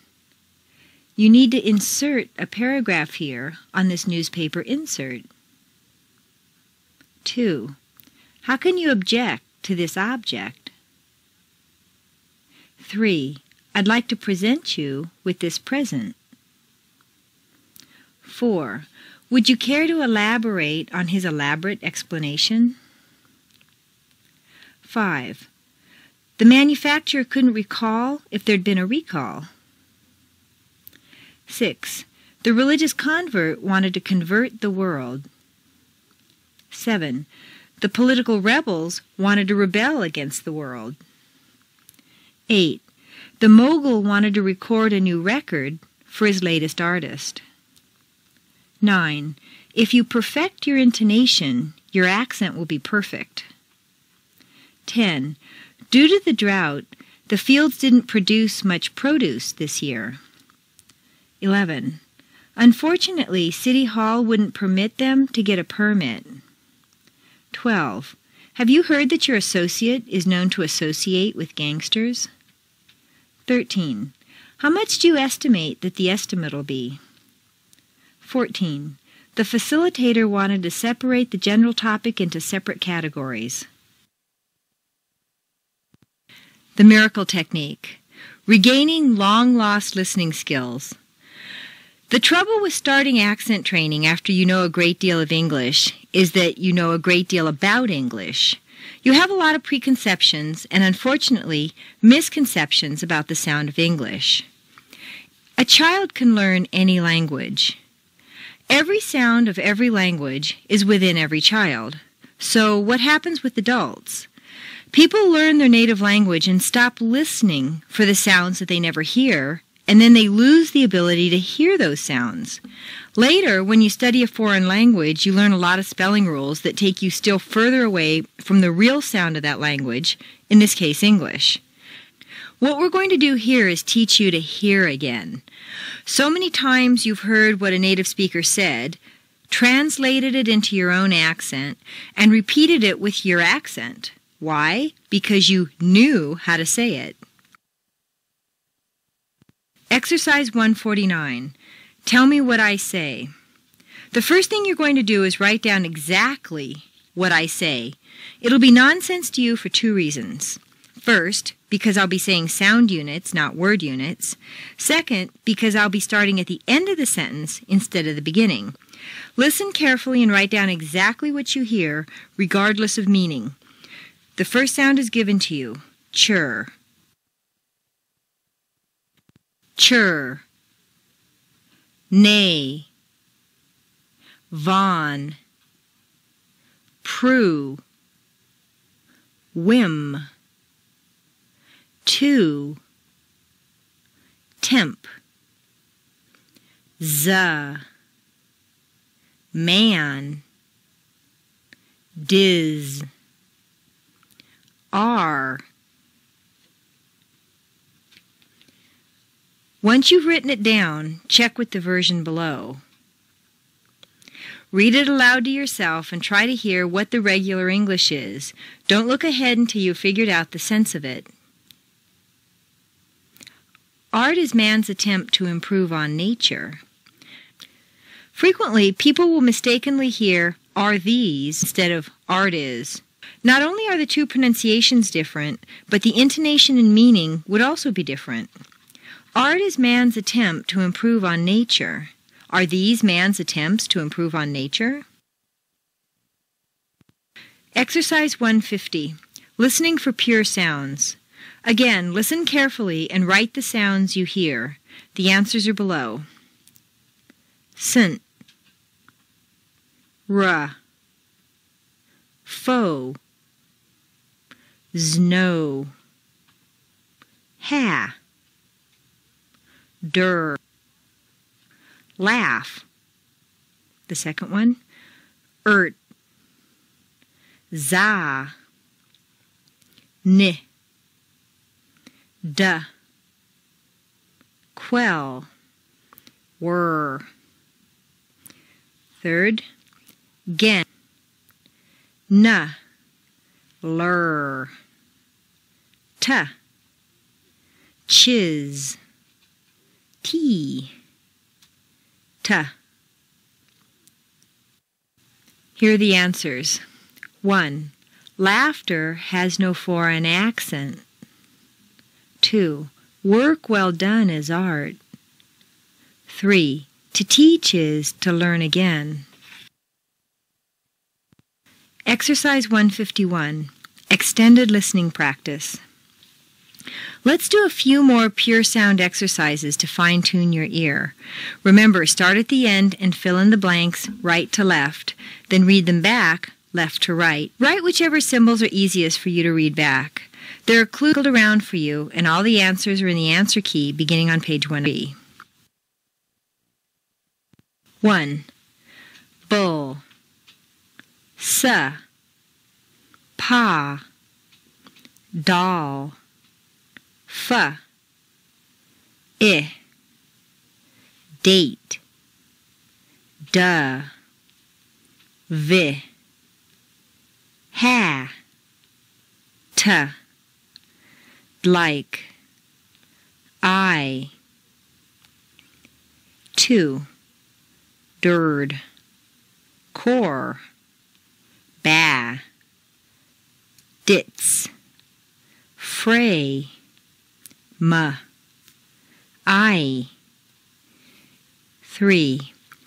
Gen, da, vi, ver, woe, go, let's.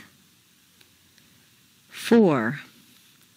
Rower, there, na, ra, fur, doff, di, pu, da, try.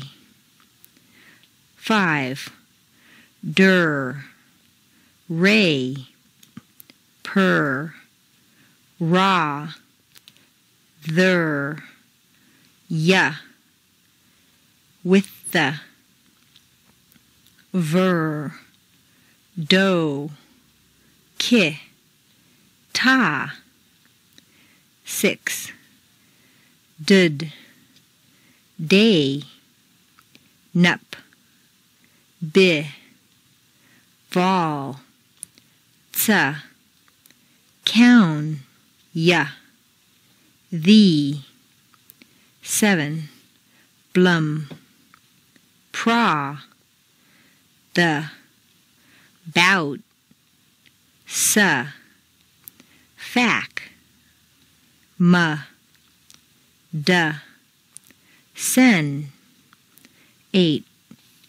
Dit, bow, ka, thing, ven, knee, do. 9. Yit, hey, low, pi, ho, we. 10. take, miss, may, few, spa, the, wan, chew, lee, hill. Here are the answers. 1. I'd like to have it at 8 if at all possible. 2. I'm afraid it's back-ordered. 3. Let's go over it again. 4. Try to put it off for another hour. 5. Talk it over with the other operator. 6. The accounts have all been updated. 7. Send him a fax about the problem. 8.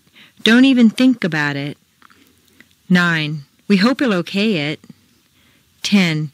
He'll really put you on the spot if you make a mistake. Reduce sounds. The downside of intonation. Reduced sounds are all those extra sounds created by an absence of lip, tongue, jaw, and throat movement. They're a principal function of intonation and are truly indicative of the American sound. Exercise 152. Reducing articles. The man, a girl. The apple, an orange. The best, a banana. The egg, an opening. The last one, a computer. The easy way, an interview. Exercise 153. Read aloud from the right-hand column. The intonation is marked for you. 2. Today, tonight, tomorrow, to work, to school, to the store. We have to go now. He went to work. They hope to find it. I can't wait to find out. We don't know what to do. Don't jump to conclusions. To be or not to be. He didn't get to go. He told me to help. She told you to get it. I go to work. At 1:45. The only way to get it is, you've got to pay to get it. We plan to do it. Let's go to lunch. The score was 4-6. It's the only way to do it, so to speak. I don't know how to say it. Go to page 8. Show me how to get it. You need to know when to do it. Who's to blame? At. We're at home. I'll see you at lunch. Dinner's at 5. Leave him at the door. The meeting's at 1. He's at the post office. They're at the bank. I'm at school. I'll see you at 11. He's at a meeting. She laughed at his idea. One at a time. We got it at an auction. The show started at 8. The dog jumped out at us. I was at a friend's house. It. Can you do it? Give it to me. Buy it tomorrow. It can wait. Read it twice. Forget about it. Give it a try. Let it alone. Take it away. I got it in London. What is it about? Let's try it again. Look, there it is. 4. This is for you. It's for my friend. A table for 4, please. We planned it for later. For example, for instance, what is this for? What'd you do it for? Who'd you get it for? From. It's from the IRS. I'm from Arkansas. There's a letter from Bob. This letter's from Alaska. Who's it from? Where are you from? It's in the bag. What's in it? I'll be back in a minute. This movie? Who's in it? Come in. He's in America. He's an American. I got an A in English. He got an F in algebra. He had an accident. We want an orange. He didn't have an excuse. I'll be there in an instant. It's an easy mistake to make. And ham and eggs, bread and butter, coffee with cream and sugar? No, lemon and sugar. And some more cookies? They kept going back and forth. We watched it again and again. He did it over and over. We learned by trial and error. Or, soup or salad, now or later, more or less, left or right, for here or to go. Are you going up or down? R. What are you doing? Where are you going? What are you planning on doing? How are you? Those are no good. How are you doing? The kids are still asleep. Your. How's your family? Where are your keys? You're American, aren't you? Tell me when you're ready. Is this your car? You're late again, Bob. Which one is yours? 1. Which one is better? One of them is broken. I'll use the other one.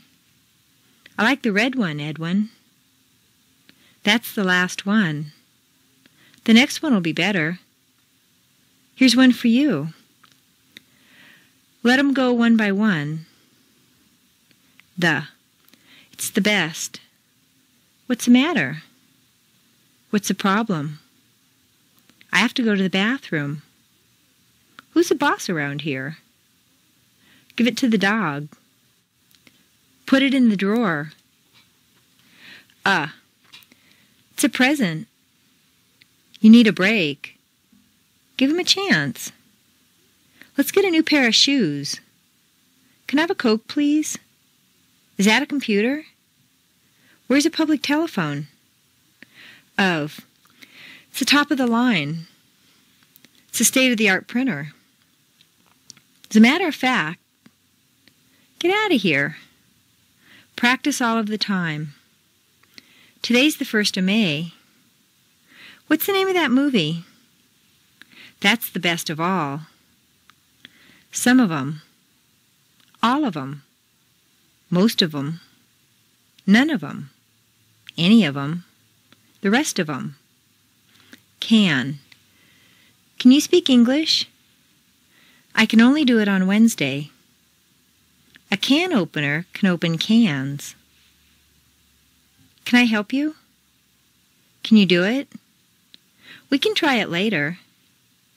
I hope you can sell it. No one can fix it. Let me know if you can find it. Had. Jack had enough. Bill had forgotten again. What had he done to deserve it? We'd already seen it. He'd never been there. Had you ever had one? Where'd he hidden it? Bob said he'd looked into it. Would. He would have helped if. Would he like one? Do you think he'd do it? Why would I tell her? We'd see it again if.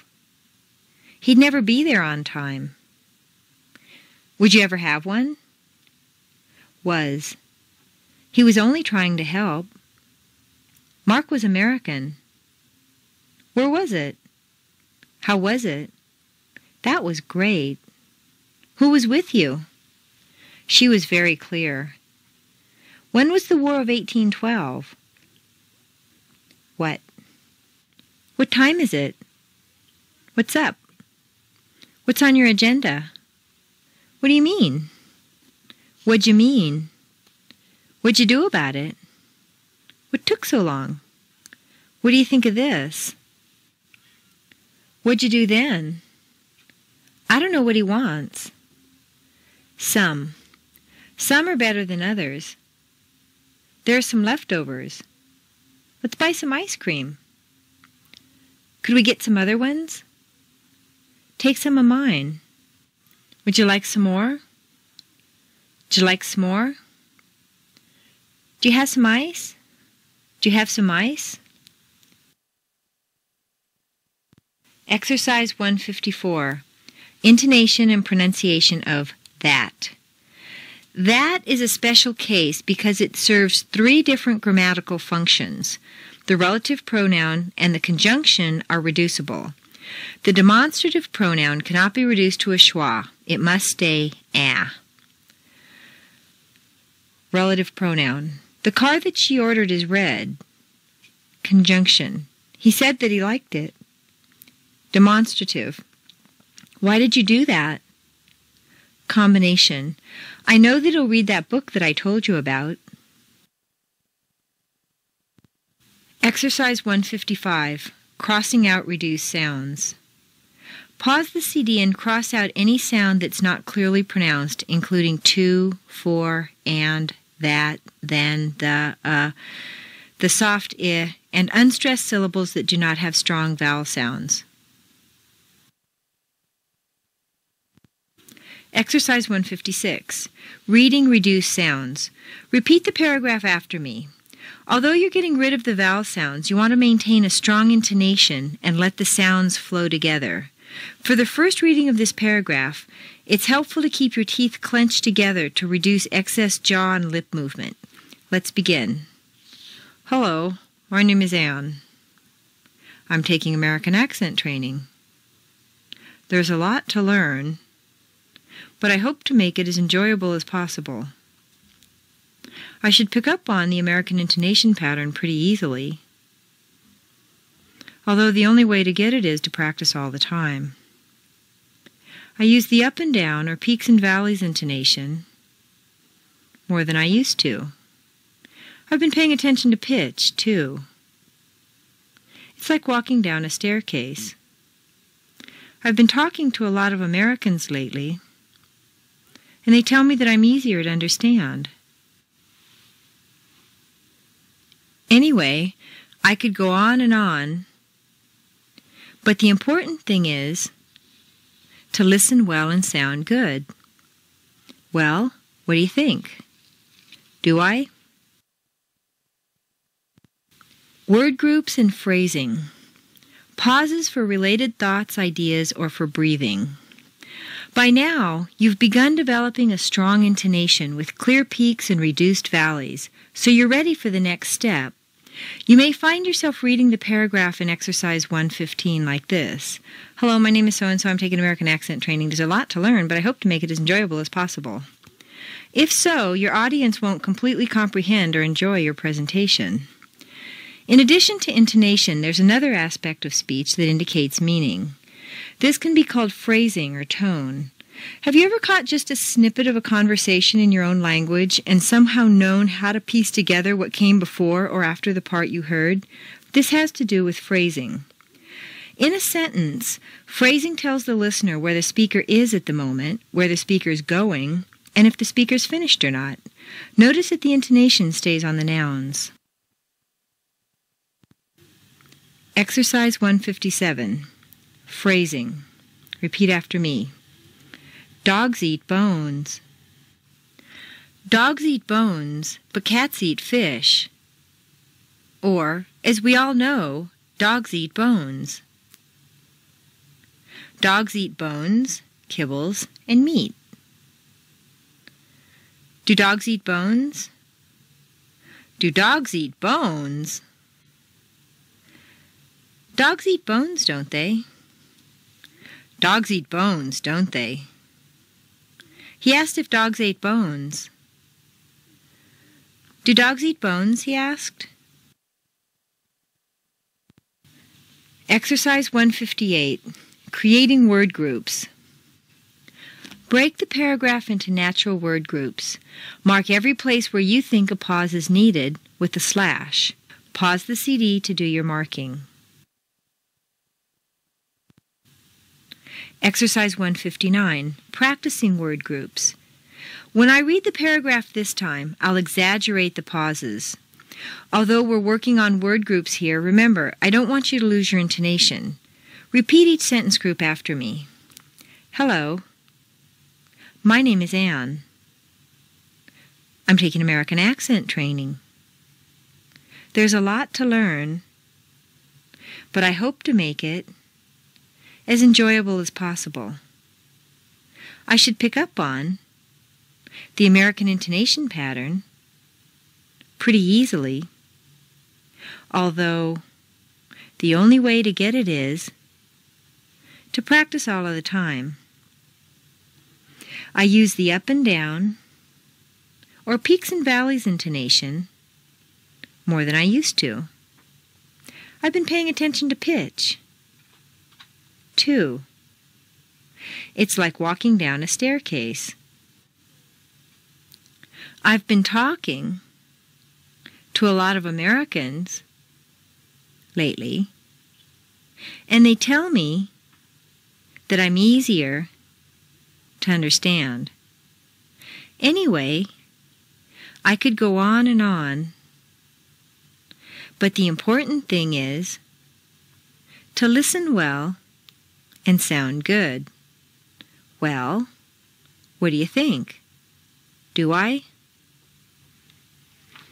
Next, back up the CD and practice the word groups 3 times using strong intonation. Then pause the CD and practice 3 more times on your own. When reading, your pauses should be neither long nor dramatic, just enough to give your listener time to digest what you're saying. Exercise 160, Tag Endings. Pause the CD and complete each sentence with the tag ending. Use the same verb but with the opposite polarity. Positive becomes negative and negative becomes positive. Then repeat after me. Check the answer key beginning on page 193. Pronunciation. Did he? Does he? Was he? Has he? Is he? Will he? Would he? Can he? Wouldn't you? Shouldn't I? Won't he? Didn't he? Hasn't he? Wouldn't he? Isn't he? Isn't it? Doesn't it? Aren't I? Won't you? Don't you? Can't you? Could you? Would you? 1. The new clerk is very slow, isn't he? 2. But he can improve, can he? 3. She doesn't type very well, does she? 4. They lost their way, didn't they? 5. You don't think so, do you? 6. I don't think it's easy, is it? 7. I'm your friend, aren't I? 8. You won't be coming, will you? 9. He keeps the books, doesn't he? 10. We have to close the office, don't we? 11. We've closed the office, haven't we? 12. We had to close the office, didn't we? 13. We had the office closed, didn't we? 14. We'd already closed the office, hadn't we? 15. We'd better close the office, hadn't we? 16. We'd rather close the office, wouldn't we? 17. The office is closed, hasn't it? 18. You couldn't tell, could you? 19. You'll be working late tonight, won't you? 20. He should have been here by now, shouldn't he? 21. He should be promoted, shouldn't he? 22. I didn't send the fax, did I? 23. I won't get a raise this year, will I? 24. You use the computer, don't you? 25. You're used to the computer, aren't you? 26. You used to use the computer, didn't you? 27. You never used to work Saturdays, did you? 28. That's better, isn't it?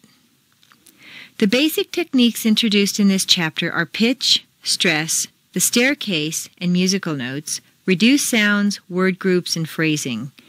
In chapters 2 through 13, we refine and expand this knowledge to cover every sound of the American accent. Chapter 2. Word Connections. As mentioned in the previous chapter, in American English, words are not pronounced one by one. Usually, the end of one word attaches to the beginning of the next word. This is also true for initials, numbers, and spelling. Part of the glue that connects sentences is an underlying hum or drone that only breaks when you come to a period, and sometimes not even then. You have this underlying hum in your own language, and it helps a great deal toward making you sound like a native speaker. Once you have a strong intonation, you need to connect all those stair steps together so that each sentence sounds like one long word. This chapter is going to introduce you to the idea of liaisons, the connections between words, which allow us to speak in sound groups rather than in individual words. Just as we went over where to put intonation, here you're going to learn how to connect words. Once you understand and learn to use this technique, you can make the important leap from this practice book to other materials and your own conversation. To make it easier for you to read, liaisons are written like this. They tell me that I'm easier. You've already encountered some liaisons in exercises 138, 149, and 153. It could also be written, they tell me that I'm easier, but it'd be too hard to read. Exercise 2-1, Spelling and Pronunciation. Read the following sentences. The last two sentences should be pronounced exactly the same no matter how they're written. It's the sound that's important, not the spelling. That I'm easier. They tell me that I'm easier. They tell me that I'm easier to understand. They tell me that I'm easier to understand. Liaison Rule 1. Consonant-vowel. Words are connected when a word ends in a consonant sound and the next word starts with a vowel sound, including the semivowels W, Y, and R. Exercise 2-2. Word connections. My name is, because I've, pick up on the American intonation. In the preceding example, the word name ends in a consonant sound, The E is silent and doesn't count, and is starts with a vowel sound, I. So name is just naturally flows together. In because I've, the Z sound at the end of because and the I sound of I blend together smoothly. When you say the last line, pick up on the American intonation, you can feel each sound pushing into the next. Exercise 2-3. Spelling and number connections. You also use liaisons in spelling and numbers. L.A. 902-5050. Exercise 2-4. Consonant-vowel liaison practice. Pause the CD and reconnect the following words. On personal pronouns, it's common to drop the H. See answer key beginning on page 193. Repeat after me. Hold on. Turn over. Tell her I miss her. 1. Read only. 2. Fall off. 3. Follow up on. 4. Come in. 5. Call him. 6. Sell it. 7. Take out. 8. Fade away. 9. Sick so. 10. M.A. Liaison Rule 2. Consonant, consonant. Words are connected when a word ends in a consonant sound, and the next one starts with a consonant that's in a similar position. What is a similar position? Let's find out. Exercise 2.5. Consonant-consonant liaisons. Say the sound of each group of letters out loud, the sound of the letter, not the name. B is B, not B. There are 3 general locations: the lips, behind the teeth, or in the throat. If a word ends with the sound created in the throat, and the next word starts with the sound from that same general location, these words are going to be linked together. The same with the other 2 locations. Repeat after me. At the lips: P, B, F, V, M, W. Behind the teeth: T, D, Ch, J, O, N, S, Z, Sh, J, Y. In the throat: K, G, H, Exercise 2.6. Consonant-consonant liaisons. I just didn't get the chance. I've been late twice. In the preceding examples, you can see that because the ending st of just and the beginning d of didn't are so near each other in the mouth, it's not worth the effort to start the sound all over again, so they just flow into each other. You don't say, I just didn't get to the chance, but do say, I just didn't get the chance. In the same way, it's too much work to say, I've been late twice. So you say it almost as if it were a single word. I've been late twice. The sound of TH is a special case. It's a floater between areas. The sound is sometimes created by the tongue popping out from between the teeth, and other times on the back of the top teeth, combining with various letters to form a new composite sound. For instance, S moves forward and the Th moves back to meet at the midpoint between the 2. Exercise 2.7. Liaisons with TH combination. When the TH combination connects with certain sounds, the 2 sounds blend together to form a composite sound. In the following examples, see how the TH moves back and the L moves forward to meet in a new middle position. Repeat after me. With lemon. With nachos. Both times. With delivery. Both sizes. With zeal. Both charges. With juice. In the. Was that. Hid those. Exercise 2.8. Consonant-consonant liaison practice. Pause the CD and reconnect the following words as shown in the models. Check the answer key beginning on page 193. Repeat. Hard times. With luck. 1. Business deal. 2. Credit check. 3. The top file. 4. Sell 9 new cars. 5. Sit down. 6. Some plans need luck. 7. Check cashing. 8. Let them make conditions. 9. Had the. 10. Both days. Liaison Rule 3. Vowel, vowel. When a word ending in a vowel sound is next to one beginning with a vowel sound, they're connected with a glide between the 2 vowels. A glide is either a slight y sound or a slight w sound. How do you know which one to use? This will take care of itself. The position your lips are in will dictate either y or w. Go away. I also need the other one. For example, if a word ends in O, your lips are going to be in the forward position, so a W, a W, quite naturally leads into the next sound. Go away.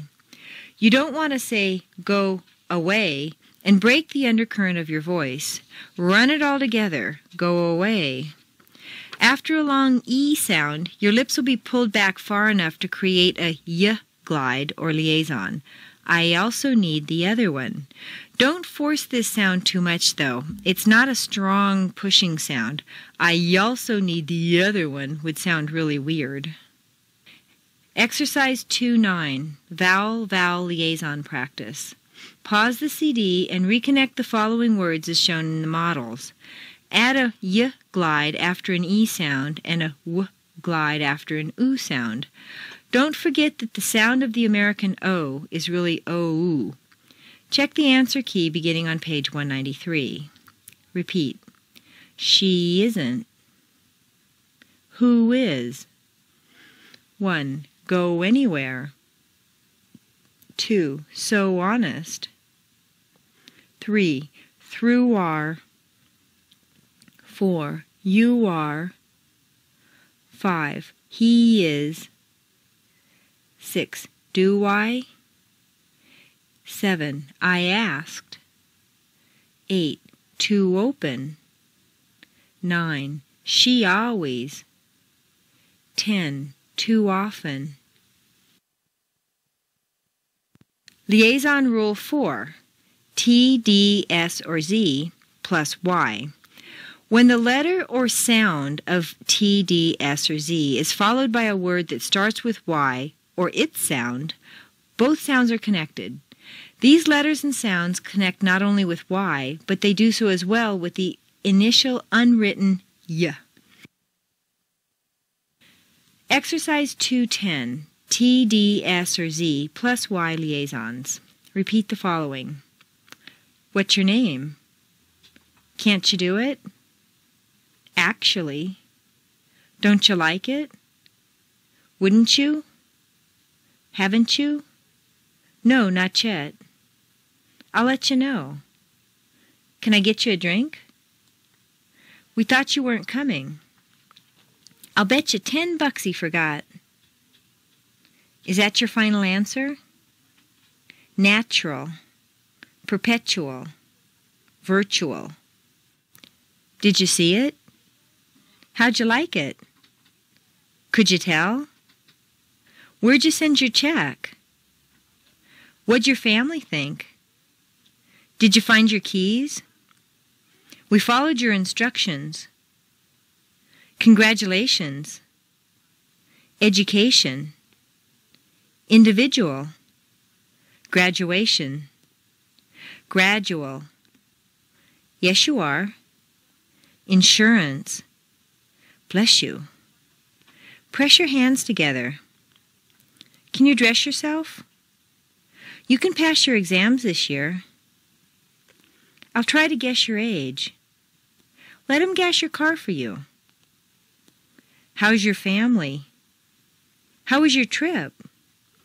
Who's your friend? Where's your mom? When's your birthday? She says you're okay. Who does your hair? Casual, visual, usual, version, vision. Exercise 211, T, D, S, or Z plus Y liaison practice. Pause the CD and reconnect or rewrite the following words. Remember that there may be a Y sound that is not written. Check the answer key beginning on page 193. Putcher. Gradual. 1. Did you? 2. Hoosier. 3. Gesture. 4. Gesture. 5. Miss you. 6. Tissue. 7. Got your. 8. Where's your? 9. Congratulations. 10. Had your. Exercise 212, Finding Liaisons and Glides. Pause the CD, and in the following paragraph, connect as many of the words as possible. Mark your liaisons as we've done in the first two sentences. Add the y and w glides between vowels. Practice reading the paragraph 3 times, focusing on running your words together. Turn the CD back on and repeat after me as I read. I'm going to exaggerate the linking of the words, drawing it out much longer than would be natural. Hello, my name is Zan. I'm taking American accent training. There's a lot to learn, but I hope to make it as enjoyable as possible. I should pick up on the American intonation pattern pretty easily, although the only way to get it is to practice all of the time. I use the up and down or peaks and valleys intonation more than I used to. I've been paying attention to pitch, too. It's like walking down a staircase. I've been talking to a lot of Americans lately, and they tell me that I'm easier to understand. Anyway, I could go on, but the important thing is to listen well and sound good. Well, what do you think? Do I? Exercise 213, Practicing Liaisons. Back up the CD to the last paragraph just read and repeat again. This time, however, read from the paragraph below. The intonation is marked for you in boldface. Use your rubber band on every stressed word. Exercise 214, Additional Liaison Practice. Use these techniques on texts of your own and in conversation. 1. Take some written material and mark the intonation, then the word groups, and finally the liaisons. 2. Practice saying it out loud. 3. Record yourself and listen back. In conversation, think which word you want to make stand out and change your pitch on that word. Then, run the in-between words together in the valleys. Listen carefully to how Americans do it and copy the sound. Exercise 215, Colloquial Reductions and Liaisons. In order for you to recognize these sounds when used by native speakers, they're presented here, but I don't recommend that you go out of your way to use them yourself. If at some point they come quite naturally of their own accord in casual conversation, you don't need to resist, but please don't force yourself to talk this way. Repeat. I've got to go. I've got a book. Do you want to dance? Want a banana? Let me in. Let me go. I'll let you know. Did you do it? Not yet. I'll meet you later. What do you think? What'd you do with it? How'd you like it? When'd you get it? Why'd you take it? Why don't you try it? What are you waiting for? What you doing? How's it going? Where's the whatchamacallit? Where's what's-his-name? How about it? He's got to hurry 'cause he's late. I could have been a contender. Could you speed it up, please? Would you mind if I tried it? Aren't you Bob Barker? Can't you see it my way for a change? Don't you get it? I should have told you. Tell her I miss her. Tell him I miss him. To have your liaisons tested, call 800-457-4255. Exercise 216, Liaison Staircases. You're going to make staircases again from the paragraph below, pretty much as you did in exercise 117 on page 16. This time, instead of putting a whole word on each stair step, put a single sound on each step. This is also similar to the second part of the Dogs Eat Bones exercise, 138 on page 36. Use the liaison techniques that you have just learned to connect the words, then regroup them and place one sound unit on a step. As before, start a new staircase every time you stress a word. Remember, new sentences don't have to start new staircases.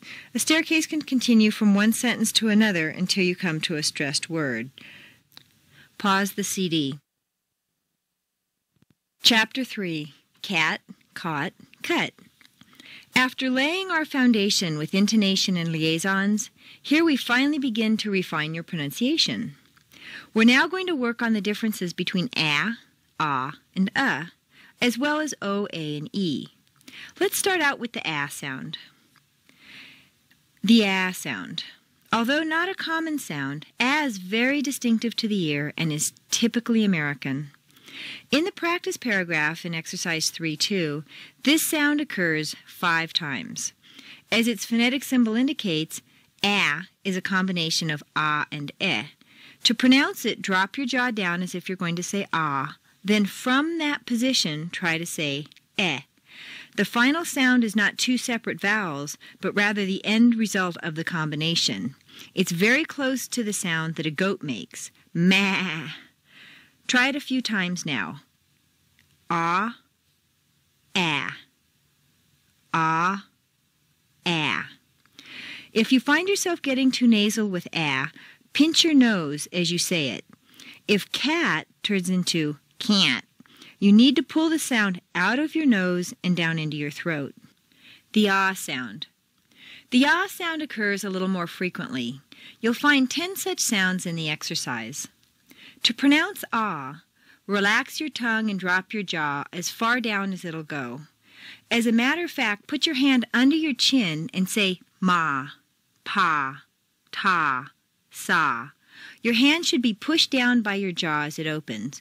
Remember, it's the sound that you make when the doctor wants to see your throat, so open it up and drop your jaw. The schwa sound. Last is the schwa, the most common sound in American English. When you work on exercise 3.2, depending on how fast you speak, how smoothly you make liaisons, how strong your intonation is, and how much you relax your sounds, you'll find from 50 to 75 schwas. Spelling doesn't help identify it because it can appear as any one of the vowels or a combination of them. It's a neutral vowel sound, It's usually in an unstressed syllable, though it can be stressed as well. Whenever you find a vowel that can be crossed out and its absence wouldn't change the pronunciation of the word, you've probably found a schwa. Photography. The 2 apostrophes show the location of the neutral vowel sounds. Because it's so common, however, the wrong pronunciation of this one little sound can leave your speech strongly accented, even if you Americanized everything else. Exercise 3.1. Word by word and in a sentence. That. He said that it's okay. Than. It's bigger than before. As soon as he gets here. At. Look at the time. And. Ham and eggs. Have. Where have you been? Had. He'd been at home. Can. Can you do it? Exercise 3.2. Finding ah, and sounds. There are 5 ah, 10 and 75 sounds in the following paragraph. Underscore them in pen or pencil. The first one of each sound is marked for you. Next, check your answers with the answer key beginning on page 193. Finally, take your markers and give a color to each sound. For example, mark ah green, blue, and yellow. Turn your CD off and read the paragraph 3 times on your own. Exercise 3.3, Vowel Sound Differentiation. Here, we'll read down from 1 to 24, then we'll read across. Give the A sound a clear double sound, A. Also, the O is a longer sound than you might be expecting. Add the full oo sound after each O. An, ban, can, cat, dan, fan, gap, hat, Jan, lamp, man, matter, nan, gnat, pan, ran, sand, shall, chance, tack, van, wax, yam, zap, on, bond, con, cot, dawn, fawn, gone, hot, John, lawn, monster, motto, non, not, pawn, ron, son, Sean, chalk, talk, Vaughn, want, yawn, czar, un, bun, come, cut, done, fun, gun, hut, jump, lump, Monday, mutter, none, nut, pun, run, sun, shut, chuck, tuck, vug, one, young, result, across,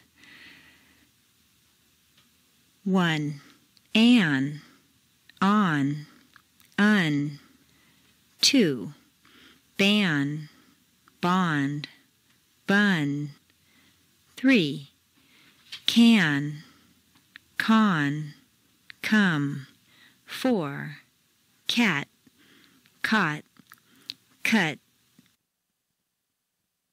To have your pronunciation tested, call 1-800-457-4255. Exercise 3-4, reading the A sound. The tan man. A fashionably tan man sat casually at the bat stand, lashing a handful of practice bats. The manager, a crabby old bag of bones, passed by and laughed. "You're about average, Jack. Can't you lash faster than that?"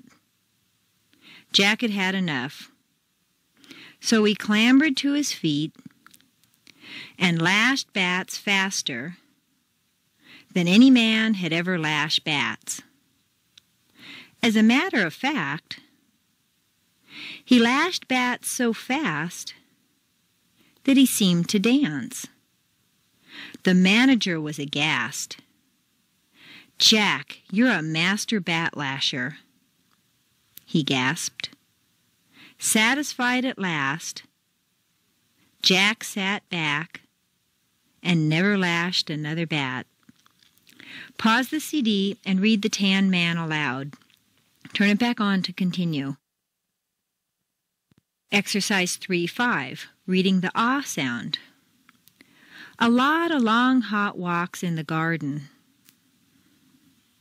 John was not sorry when the boss called off the walks in the garden. Obviously to him, it was awfully hot and the walks were far too long. He had not thought that walking would have caught on the way it did, and he fought the policy from the onset.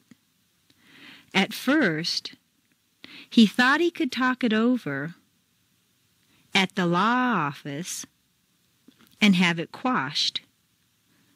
But a small obstacle halted that thought. The top lawyers always bought coffee at the shop across the lawn, and they didn't want to stop on John's account. John's problem was not office politics, but office policy. He resolved the problem by bombing the garden. Pause the CD and read a lot of long hot walks in the garden aloud. Exercise 3-6, reading the sound. When you read the following schwa paragraph, try clenching your teeth the first time. It won't sound completely natural, but it will get rid of all the excess lip and jaw movement and force your tongue to work harder than usual. Remember that in speaking American English, we don't move our lips much, and we talk through our teeth from far back in our throats. I'm going to read with my teeth clenched together, and you follow along, holding your teeth together. What must the sun above wonder about? Some pundits proposed that the sun wonders unnecessarily about sundry and assorted conundrums. One cannot but speculate what can come of their proposal. It wasn't enough to trouble us, but it was done so underhandedly that hundreds of sun lovers rushed to the defense of their beloved sun. None of this was relevant on Monday, however, when the sun burned up the entire country. Pause the CD and read What Must the Sun Above Wonder About twice. Try it once with your teeth clenched the first time and normally the second time. Chapter 4, The American T. The American T is influenced very strongly by intonation and its position in a word or phrase. At the top of a staircase, T is pronounced T as in Ted or Italian. A T in the middle of a staircase is pronounced as D, Betty, Italy. Whereas a T at the bottom of a staircase isn't pronounced at all, hot. Look at Italian and Italy in the examples below. The tal of Italian is at the top of the staircase and is strong, Italian. The d of Italy is in the middle and is weak, Italy. Exercise 4-1. Stressed and unstressed T. Repeat after me. Italian, Italy. Attack, attic. Atomic, atom. Photography, photograph. Exercise 4-2. Betty bought a bit of better butter. In the sentence, Betty bought a bit of better butter, all of the T's are in weak positions, so they all sound like soft D's. Repeat the sentence slowly, word by word. Betty, botta, bitta, better, butter. Feel the tip of your tongue flick across that area behind your top teeth. Think of the music of a cello again when you say, Betty bought a bit of better butter. Repeat. Betty bought a bit of better butter. But, said she, this butter's bitter. If I put it in my batter, it'll make my batter bitter. Exercise 4-3. Rule 1. Top of the staircase. When a T is at the top of a staircase in a stressed position, it should be a clear, popped sound. 1. In the beginning of a word, T is T. Ted took 10 tomatoes.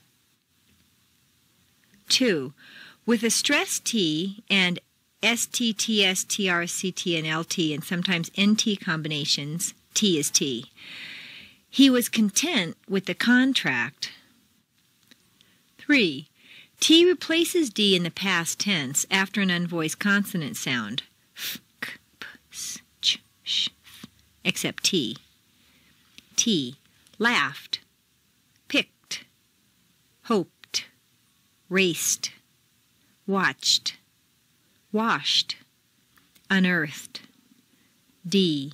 Halved, rigged, nabbed, raised, judged, garaged, smoothed. Exceptions: wicked, naked, crooked, etc. Read the following sentences out loud. Make sure the underlined, stressed T's are sharp and clear. 1. It took Tim 10 times to try the telephone. 2. Stop touching Ted's toes. 3. Turn towards Stella and study her contract together. 4. Control your tears. 5. It's Tommy's turn to tell the teacher the truth. Exercise 4.4, Rule 2, middle of the staircase. An unstressed T in the middle of a staircase between two vowel sounds should be pronounced as a soft D. Betty bought a bit of better butter. Pat ought to sit on a lap.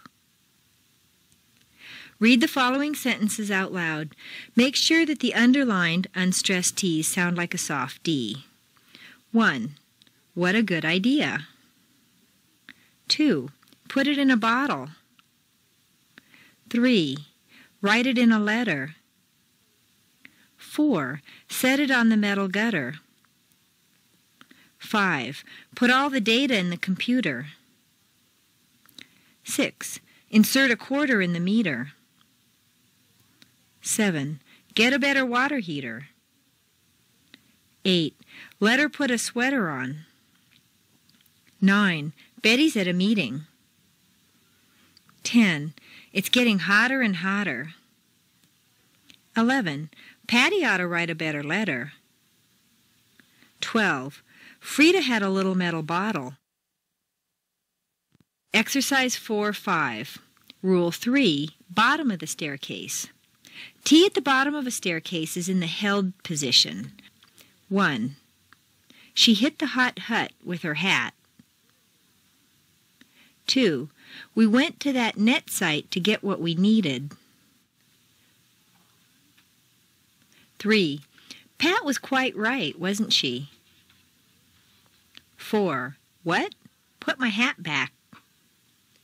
5. Hot, late, fat, goat, hit, put, not, hurt, what, set, paint, wait, sit, dirt, note, fit, lot, light, suit, point, incident, tight. Exercise 4.6, Rule 4. Held T before N. The held T is, strictly speaking, not really a T at all. 1. He's forgotten the carton of satin mittens. 2. She's certain that he has written it. 3. The cotton curtain is not in the fountain. 4. The hikers went in the mountains. 5. Martin has gotten a kitten. 6. Students study Latin in Britain. 7. Whitney has a patent on those sentences. 8. He has not forgotten what was written about the mutant on the mountain. 9. It's not certain that it was gotten from the fountain. 10. You need to put an orange cotton curtain on that window. 11. We like that certain satin better than the carton of cotton curtains. 12. The Intercontinental Hotel is in Seattle. 13. The frightened witness had forgotten the important written message. 14. The child wasn't beaten because he'd bitten the button. Exercise 4.7, Rule 5, the silent T. T and N are so close in the mouth that the T can simply disappear. Repeat. 1. Interview. 2. Interface. 3. Internet. 4. Interstate. 5. Interrupt. 6. Interfere.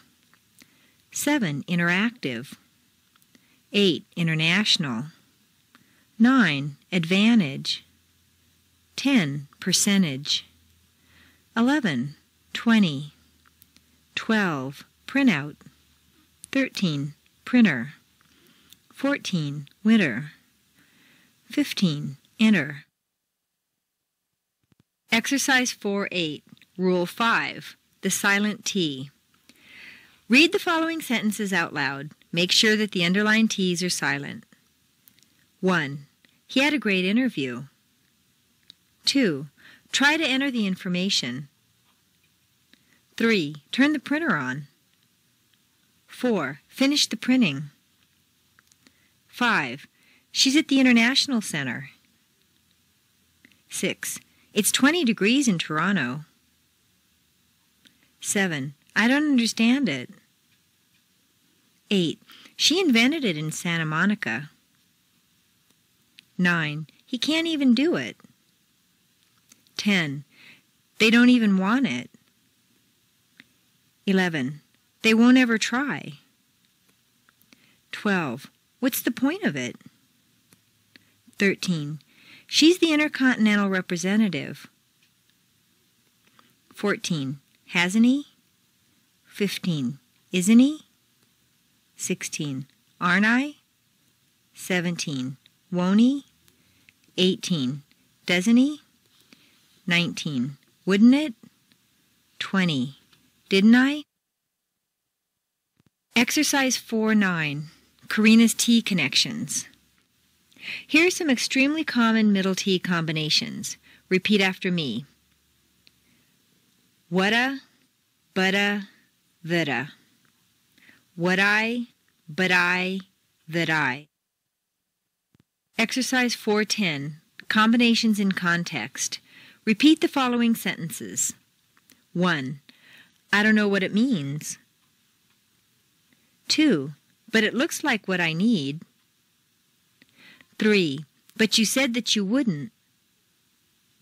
4. I know what you think. 5. But I don't think that he will. 6. He said that if we can do it, he'll help. 7. But isn't it easier this way? 8. We want something that isn't here. 9. You'll like it, but you'll regret it later.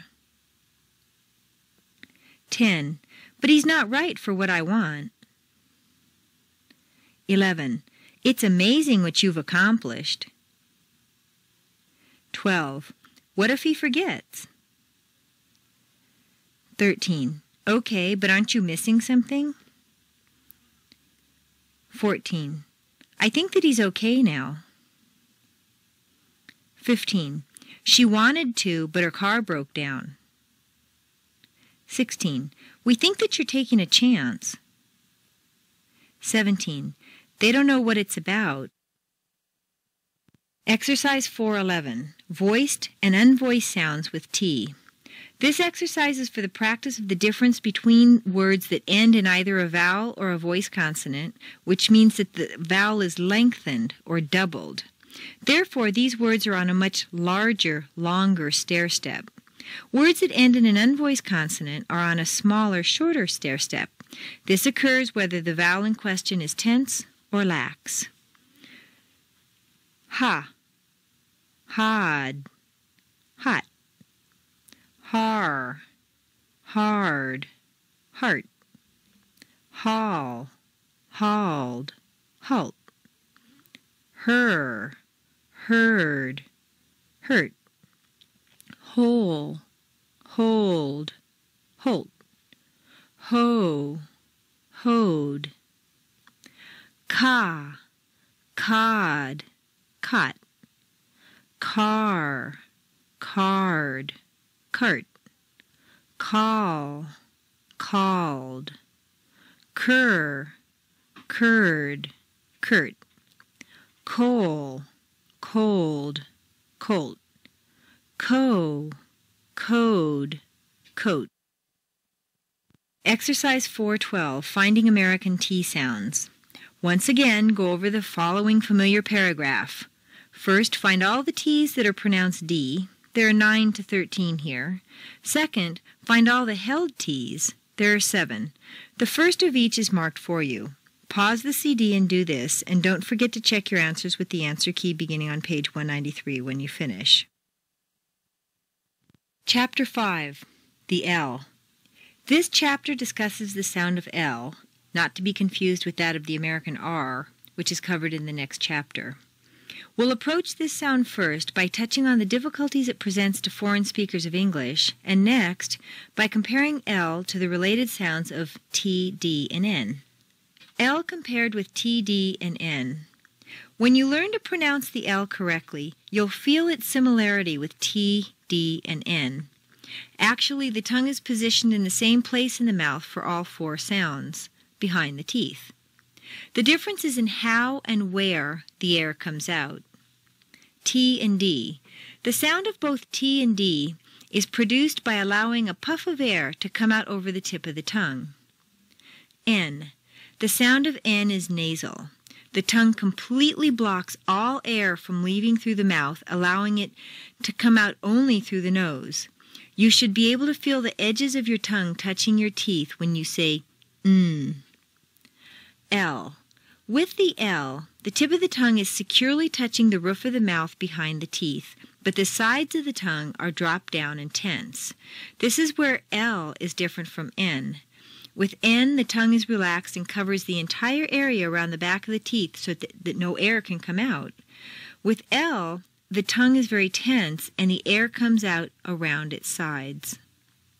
At the beginning, it's helpful to exaggerate the position of the tongue. Look at yourself in the mirror as you stick out the tip of your tongue between your front teeth. With your tongue in this position, say L several times.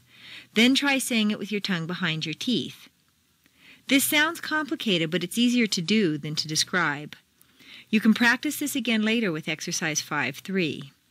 Our first exercise, however, must focus on differentiating the sounds. Exercise 5-1.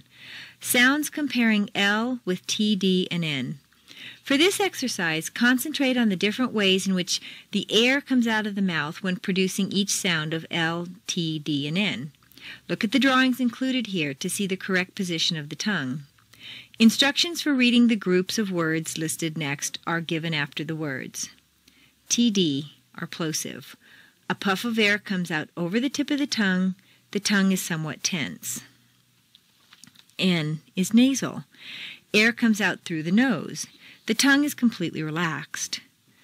L is lateral. Air flows around the sides of the tongue. The tongue is very tense. The lips are not rounded. Exercise 5-2.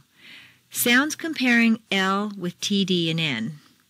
Repeat after me, first down and then across. 1. At the beginning of a word. La, lo, li, na, no, ni, ta, to, ti, da, do, di, la, na, ta, da, lo, no, to, do, li, ni, ti, di. 2. In the middle of a word. Belly, collar, alley, Benny, Connor, Annie's, Betty, Cotter, at ease, belly, Benny, Betty, collar, Connor, Cotter, alley, Annie's, at ease. 3. At the end of a word. A. Whole, hold, hone, hoed, call, called, con, cod. B. Fill, full, fool, fail, fell, feel, fuel, furl. Repeat the last group of words. Fill, full, fool, fail, fell, feel, fuel, furl. Once you're comfortable with your tongue in this position, let it just languish there while you continue vocalizing, which is what a native speaker does. Repeat again. Fill, full, fool, fail, feel, fuel, furl. Exercise 5-3. Final L with schwa. Repeat after me. 1. Fill. 2. Full. 3. Fool. 4. Fail. 5. Fell. 6. Feel. 7. Fuel. 8. Furl. Exercise 5-4. Many final L's. This time, simply hold the L sound extra long. Repeat after me. 1. Fill. 2. Full. 3. Fool. 4. Fail. 5. Fell. 6. Feel. 7. Fuel. 8. Furl. Exercise 5-5. Liaise the L's. As you work with the following exercise, here are 2 points you should keep in mind. When a word ends with an L sound, either A, connect it to the next word if you can, or B, add a slight schwa for an exaggerated L sound. For example, A. Enjoyable as. B. Possible. Exercise 5-6. Finding L sounds. Pause the CD and find and mark all the L sounds in the familiar paragraph below. The first one is marked for you. There are 17 of them. 5 are silent. Afterwards, check the answer key beginning on page 193. Exercise 5-7. Silent L's. Once you've found all the L sounds, the good news is that very often you don't even have to pronounce them. Read the following list of words after me. 1. Would, could, should. 2. Chalk, talk, walk. 3. Calm, palm, psalm. 4. Already, all right, almond. 5. Although, almost, always. 6. Salmon, alms, Albany. 7. Folk, caulk, polka. Exercise 5-8. Hold your tongue. You and I are going to read with our tongues firmly held at the roofs of our mouths. If you want, hold a clean dime there with the tongue's tip. The dime will let you know when you've dropped your tongue because it'll fall out. Do not use candy. It'll hold itself there since wet candy's sticky. If you prefer, you can read with your tongue between your teeth instead of the standard behind-the-teeth position and use a small mirror. Remember that with this technique, you can actually see your tongue disappear as you hear your L sounds drop off. It's going to sound ridiculous, of course, and nobody would ever intentionally sound like this, but no one will hear you practice. You don't want to sound like this. Force your tongue to make all the various vowels in spite of its position. Let's go. Exercise 5-9. Little Lola. Now that we've done this, instead of L being a hard letter to pronounce, it's the easiest one because the tongue is stuck in that position. Pause the CD to practice the reading on your own, again with your tongue stuck to the top of your mouth. Read the paragraph after me with your tongue in the normal position. Use good, strong intonation. Follow my lead as I start dropping H's here. Little Lola felt left out in life. She told herself that luck controlled her, and she truly believed that only by loyally following an exalted leader could she be delivered from her solitude. Unfortunately, she learned a little late that her life was her own to deal with. When she realized it, she was already eligible for Social Security, and she had lent her lifelong earnings to a lowlife in Long Beach. She lay on her linoleum and slid along the floor in anguish. A little later, she leapt up and laughed. She no longer longed for a leader to tell her how to live her life. Little Lola was finally all well. Exercise 5:10. Dull versus dull. Repeat after me. Laid, ladle, lay dull. To hear the difference between dull and dull, contrast the sentences. Don't lay dull tiles and don't ladle tiles. Lay dull, ladle. Exercise 5:11, final L practice. Repeat the following lists: bull, pull, wool, full, Schultz, tull, yule, ball, haul, hauled, paul, wall, fall, shawl, tall, vault, yawl, call, bowel, howl, howled, powell, foul, towel, vowel, yowl, cowl, bell, hell, held, pell, well, fell, shell, tell, velt, yell, Kelly, bail, hail, hailed, pale, whale, fail, shale, tail, veil, yale, kale, bowl, hole, hold, pole,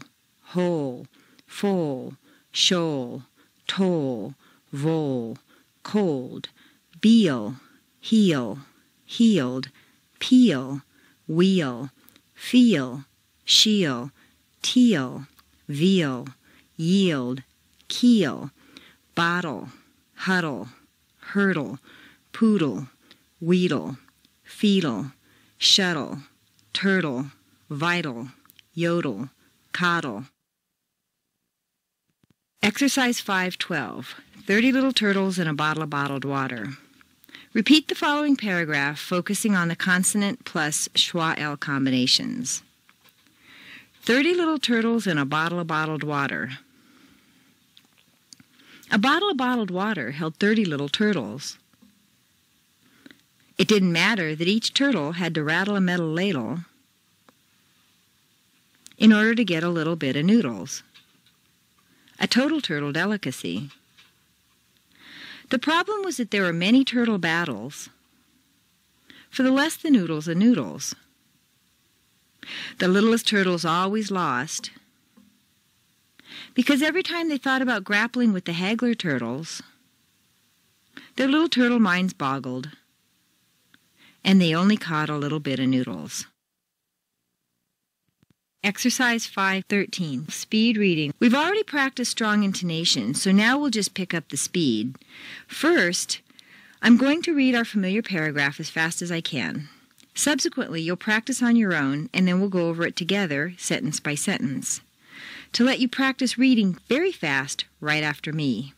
By then, you'll have more or less mastered the idea, so record yourself reading really fast and with very strong intonation. Listen back to see if you sound more fluent. Listen as I read.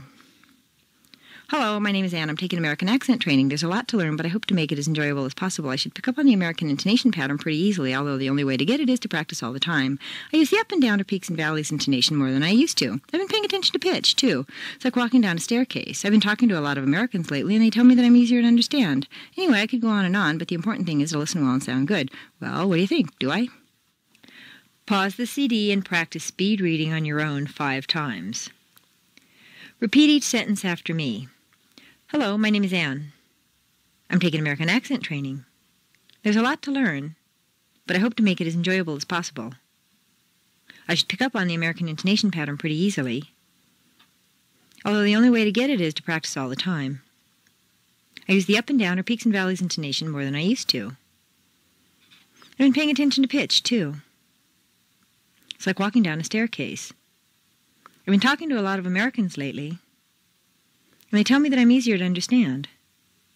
Anyway, I could go on, but the important thing is to listen well and sound good. Well, what do you think? Do I? Record yourself speed reading with strong intonation. Exercise 514, Tandem Reading. The last reading that I'd like you to do is one along with me.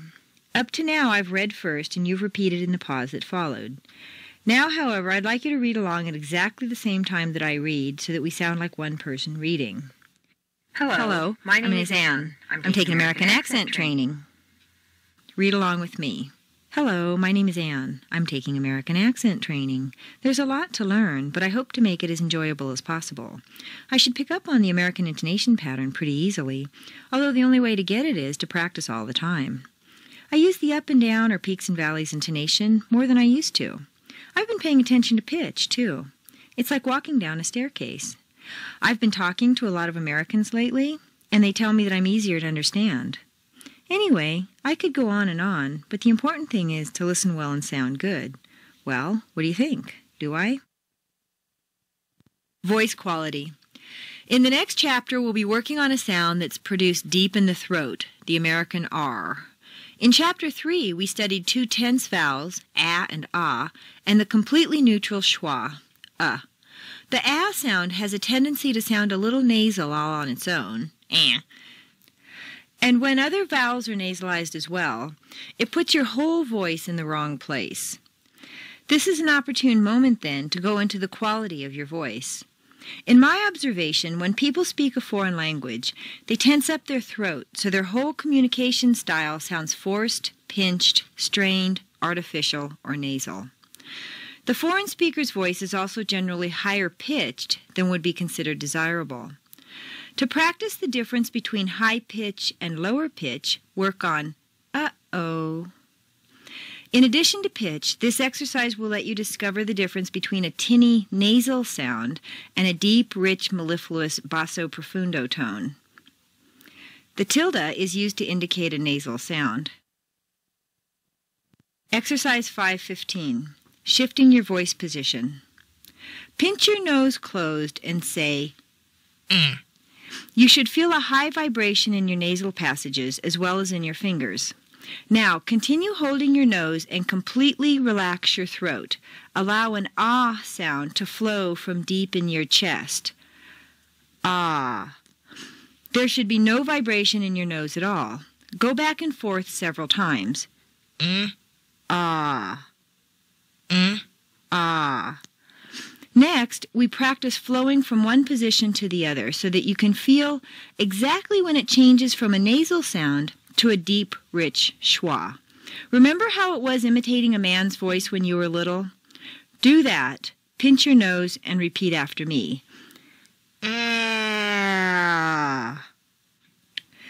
Here we'll practice the same progression, but we'll stick with the same sound. Ah.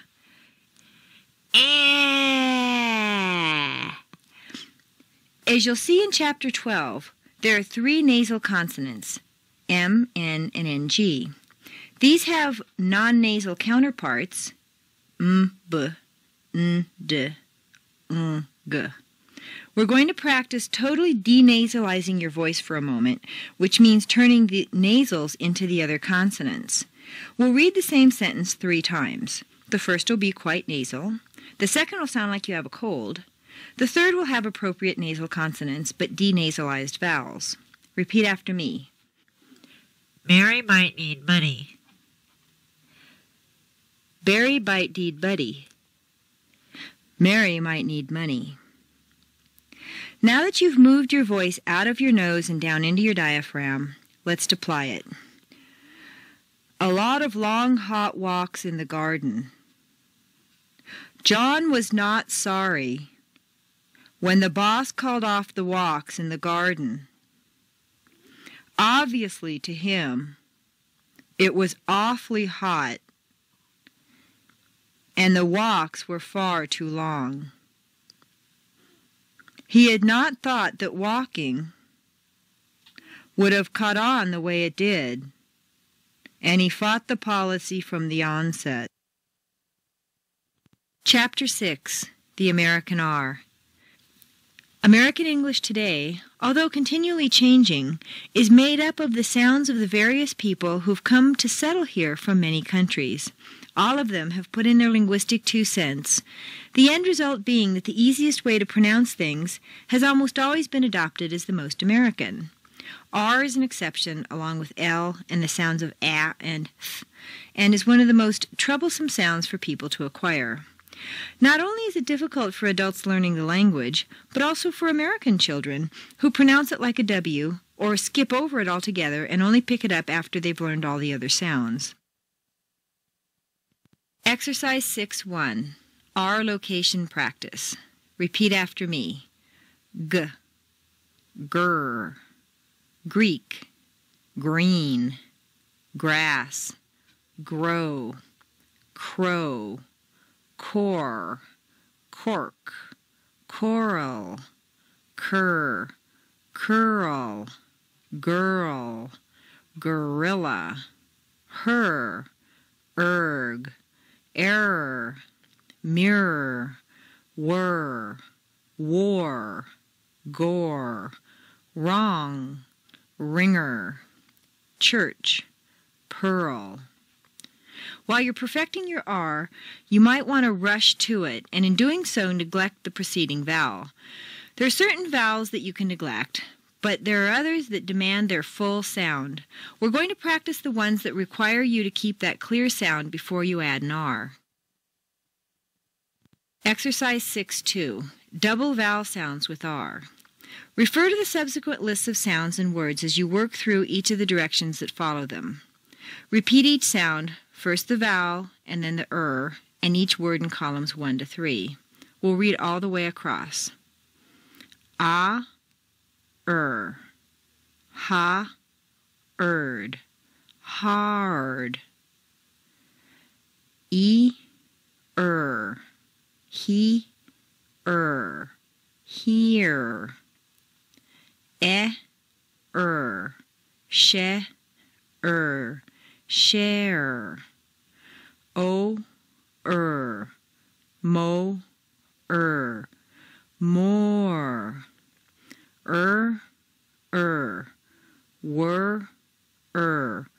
Were. We'll next read column 3 only. Try to keep that doubled sound, but let the vowels flow smoothly into the Imagine a double stair-step that cannot be avoided. Don't make them too staccato sounds, though, like ha-erd.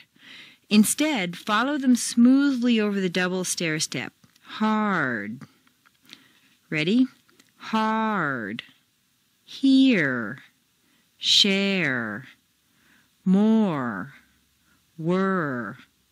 Of course, they're not that long. This is an exaggeration, and you're going to shorten them up once you get better at that sound.